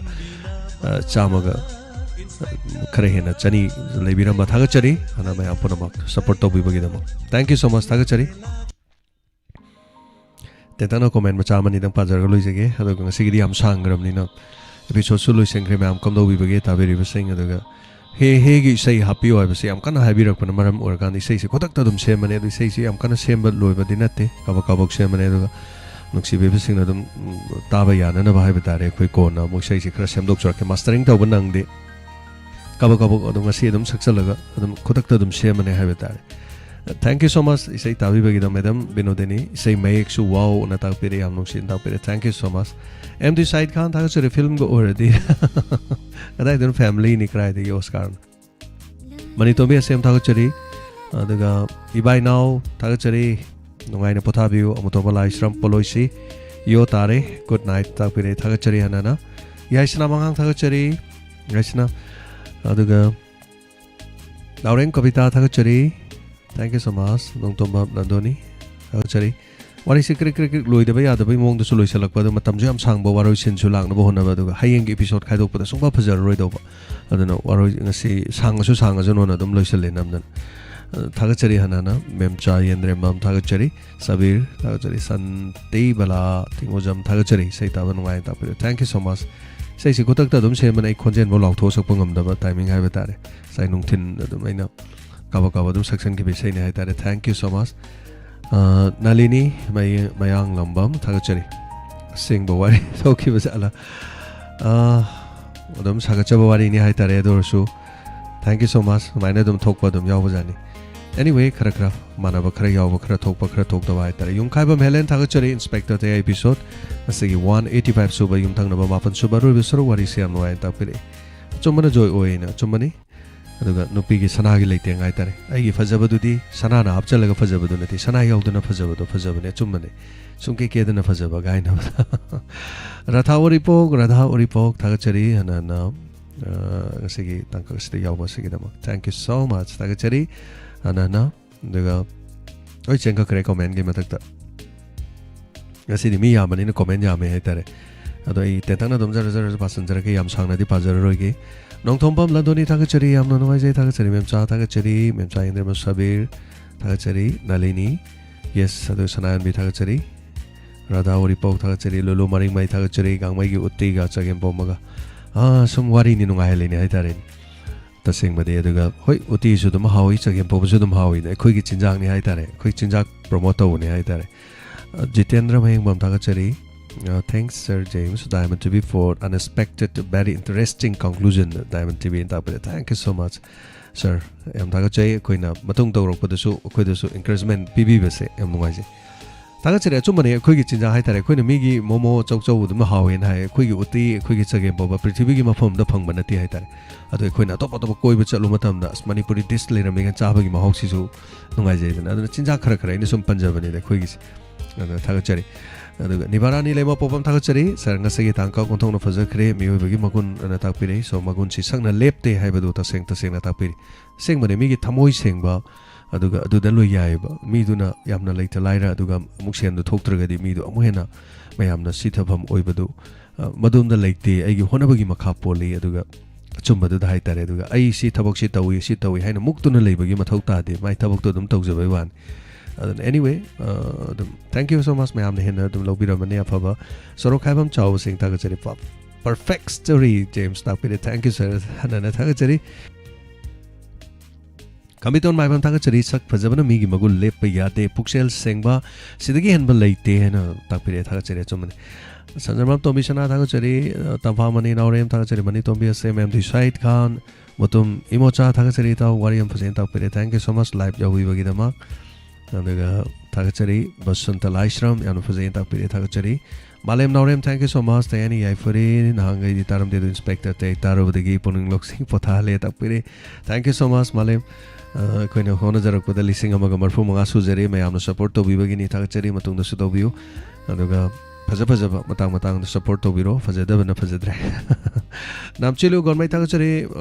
ngasi wari tangka kyamna nuai takpirako thank you so much joymati devi थागचरी wari se am fuzai isai su fazai na takpire hoi isai ka hena fazarbi sei dinate aina yamna tapna sakpai sei mukhang ne duga sei se aina ga sum khanjabada haitare studio daga khoi gi studio manung da music ka toroga mai khuga wa wa kar ai guitar go khonga sum sakse ge ga khan bi sei mane duga sei sei na sum hapchalu ba itare asiyum thakta smaina sa di fazani na sum hapu da gi sum tauki bane adu yam fajabai sei madina te but adu it's a mellow song itare melody oi bi sei makang ne duga thank you matam na sum lerga di lan ga fara ga di adum aina tawjar ke gan khan basu lei aduga tang charga di sorna tamiram de hona jarake so थागचरी खोरम Devi data थागचरी यम थंगनबा मापन सुब लोइ ख्रे यम नुगाई ते लोइ खिबगी नुगाई तबसु यावरे हयंग वारी मदुम पुदना लाक्सगे राथावरी पौ थागचरी sir Peter Kaisam thank you so much वारी न फजै जेम्स न पुतोपा सोइबा हुनब्रा sir Peter thank you so much मतम पुनो मक्त इंस्पेक्टर ताई ताबी sir Peter thank you so much अदुगा हिमावती ओइनाम थागचरी नुगाइबना लोइरे ओंथोकना अदा तपिरे थागचरी हना Padma तोंब्रम थागचरी ngasi makha ngaijabani हौबदगी ताजौदे सोइदर मकोक ताबियो Lalita नमाइरा पम थागचरी सर न ताकपिरे थैंक यू सो मच थागचरी बेमन अदुगा नोमाइथे ममता ग्रेट न ताकपिरे थैंक यू सो मच उंगाबम हेलेन बिनोदिनी खोमराम थागचरी हनाना इटेंशन जरे लानसें दगे यासना मंगांग सर इसै अमसु सुर पानबिदुना मयामदा खुदोन तंबिरकपा आई याम कुइरबगी तुंगदा हाइतारे इसै सुर पालगा तै हाइदा हप्तबे याम कुइरे अदना वखल से अदम रेडियो गदम तौदबगी अदुगी सासे मंगगा दम लेबगी नुंगाइ तबदि माइ बेन मैम तादेन हौजिकति रेडियो सु मयाम गी थोगल तौबा हौजरमनि इसै सु खितंग सकप ngambra ni yengjarapane adu thagachai ma'am support तौबिरकपसि मु नुंगाइ लेते फजद्रसु फजैगा हारप नुंगाइ बसु लै अदु वेल्स थगचरी ना हपम सर गी वारी से यामनो नुंगाइ ताकपिरे thank you so much brother थगचरी Songtha Manisor saying Thagachari happy ending. Yes, Manito Mesem Angobi Ima Thagachari Loine Senkat Kreta Maming Aduga Jit Marangsa Thagachari Nongdam Mamangang Sabir Jonati Hemavati Oinam Jandobi Thagachari Loine Senka Kremi Lising Muki comment Palading a season lower than Aloy Sinjerage Lucia Chom, thank you so much. Shakuntala Madam Thagachari Jimalata Sogazam Ujao Thagachari Justin Hana Thagachari Jimalata Ponamak SK Abdul wari se amna nungai ngobi ima thagachari tension jarage ai sangman kare hei nungala ga mai loina bau tadradi khoida yamangjai ba ko odana thagachari ana nanga sigi damakta de 90.0 wahong radio da sandok chaba khonje loina na koi icecom da sandok chaba 129 home channel da sandok chaba channel SK TV gi OTT platform asi da sandok chaba aduna 1070 da sandok chaba thoromni duga Manipur online radio ko sem radio da sandok chaba thorom matang solution jare aduga makhataba icecom da dumak sandok sakigani SK TV da dumak sandok sakigani SK TV gi damak adom na SK TV Manipur download tawiu app da changbiraga athoba matom da iOS ki iPhone gi su download tawna na ba yam kan hona jari yam na yang na la ani ado hari basi kari guma tumba yadraga di SK TV da lakpiu English movie yam family gi oiba ngak tumba yadaba matamda yengba yaba English movie thajrake aduga mathang khudol tamjarake matam punamakta honaminasi hayeng pung 8 numidangda election gi ꯑꯩꯈꯣꯏꯒꯤ ꯃꯤꯑꯣꯏꯁꯨꯝ candidate ꯎꯅꯕꯒꯤ ꯊꯧꯔꯝꯗ ꯍꯥꯏꯕ ꯇꯥꯔꯦ ꯃꯊꯪ ꯂꯣꯏꯅ ꯕꯥꯇꯣꯟ ꯇꯧꯖꯕꯅꯤ ꯑꯗꯨꯕꯨ ꯍꯥꯏꯔꯤꯕꯁꯤꯗ ꯍꯌꯦꯡꯒꯤ ꯑꯣꯏꯅ ꯔꯥꯖꯀꯨꯃꯥꯔ ꯀꯥꯏꯀꯨ ꯃꯌꯥꯝꯒꯤ ꯐꯤल्म ꯁ꯭ꯇꯥꯔ ꯀꯥꯏꯀꯨ ꯑꯩꯈꯣꯏ ꯏꯂꯦꯛꯁꯟꯒꯤ ꯏꯅꯔꯒꯤ ꯊꯦꯡꯅꯔꯤꯕꯁꯤꯒꯤ ꯀꯔꯤꯒꯤꯗꯃꯛꯇ ꯚꯣꯠ ꯂꯦꯞꯄꯤꯅꯣ ꯚꯣꯠ ꯂꯦꯞꯄꯒ ꯀꯔꯤꯅꯣ ꯍꯥꯏꯕ ꯃꯍꯥꯛꯀꯤ ꯋꯥꯈꯜꯂꯣꯟ ꯑꯃꯗꯤ ꯃꯤꯌꯥꯝꯅ ꯍꯪꯅꯤꯡꯕ ꯏꯆꯝ ꯆꯝꯕ ꯋꯥꯍꯪ ꯁꯔꯀꯥꯔ ꯁꯤꯙꯅꯕ ꯑꯇꯣꯞꯄ ꯄꯥꯔꯇꯤ ꯁꯤꯙꯅꯕ ꯅꯠꯇꯕ ꯃꯌꯥꯝꯅ ꯁꯔꯨꯛ ꯌꯥꯕꯤꯌꯨ ꯅꯨꯃꯤꯗꯥꯡ ꯄꯨꯡ 8 ꯇꯥꯕ ꯃꯇꯝꯗ ꯁꯨꯡꯁꯣꯏ ꯁꯣꯏꯗꯅ ꯂꯣꯏꯅꯅ ꯇꯥꯡ 13ꯗ ꯅꯨꯃꯤꯗꯥꯡ ꯄꯨꯡ 8 ꯇꯥꯕ ꯃꯇꯝꯗ ꯈꯨꯟ ꯉꯥꯛꯄꯁꯤꯡꯒꯤꯗꯃꯛ ꯁꯤꯡꯒꯔ ꯑꯣꯐ ꯗ ꯋꯤꯛ ꯃꯗꯨꯗꯒꯤ ꯂꯥꯛꯄ ꯁꯦꯟꯐꯝꯁꯤꯡ ꯑꯩꯈꯣꯏꯒꯤ ꯈꯨꯟ ꯉꯥꯛꯄꯁꯤꯡꯒꯤ ꯃꯇꯦꯡ ꯄꯥꯡꯅꯅꯕꯒꯤ ꯍꯣꯠꯅꯖꯔꯤ ꯊꯥꯒꯠꯆꯔꯤ ꯃꯌꯥꯝ ꯄꯨꯝꯅꯃꯛ ꯑꯐꯕ ꯌꯥꯏꯐꯕ ꯑꯣꯏꯃꯤꯟꯅꯔꯁꯤ ꯄꯨꯝꯅꯃꯛ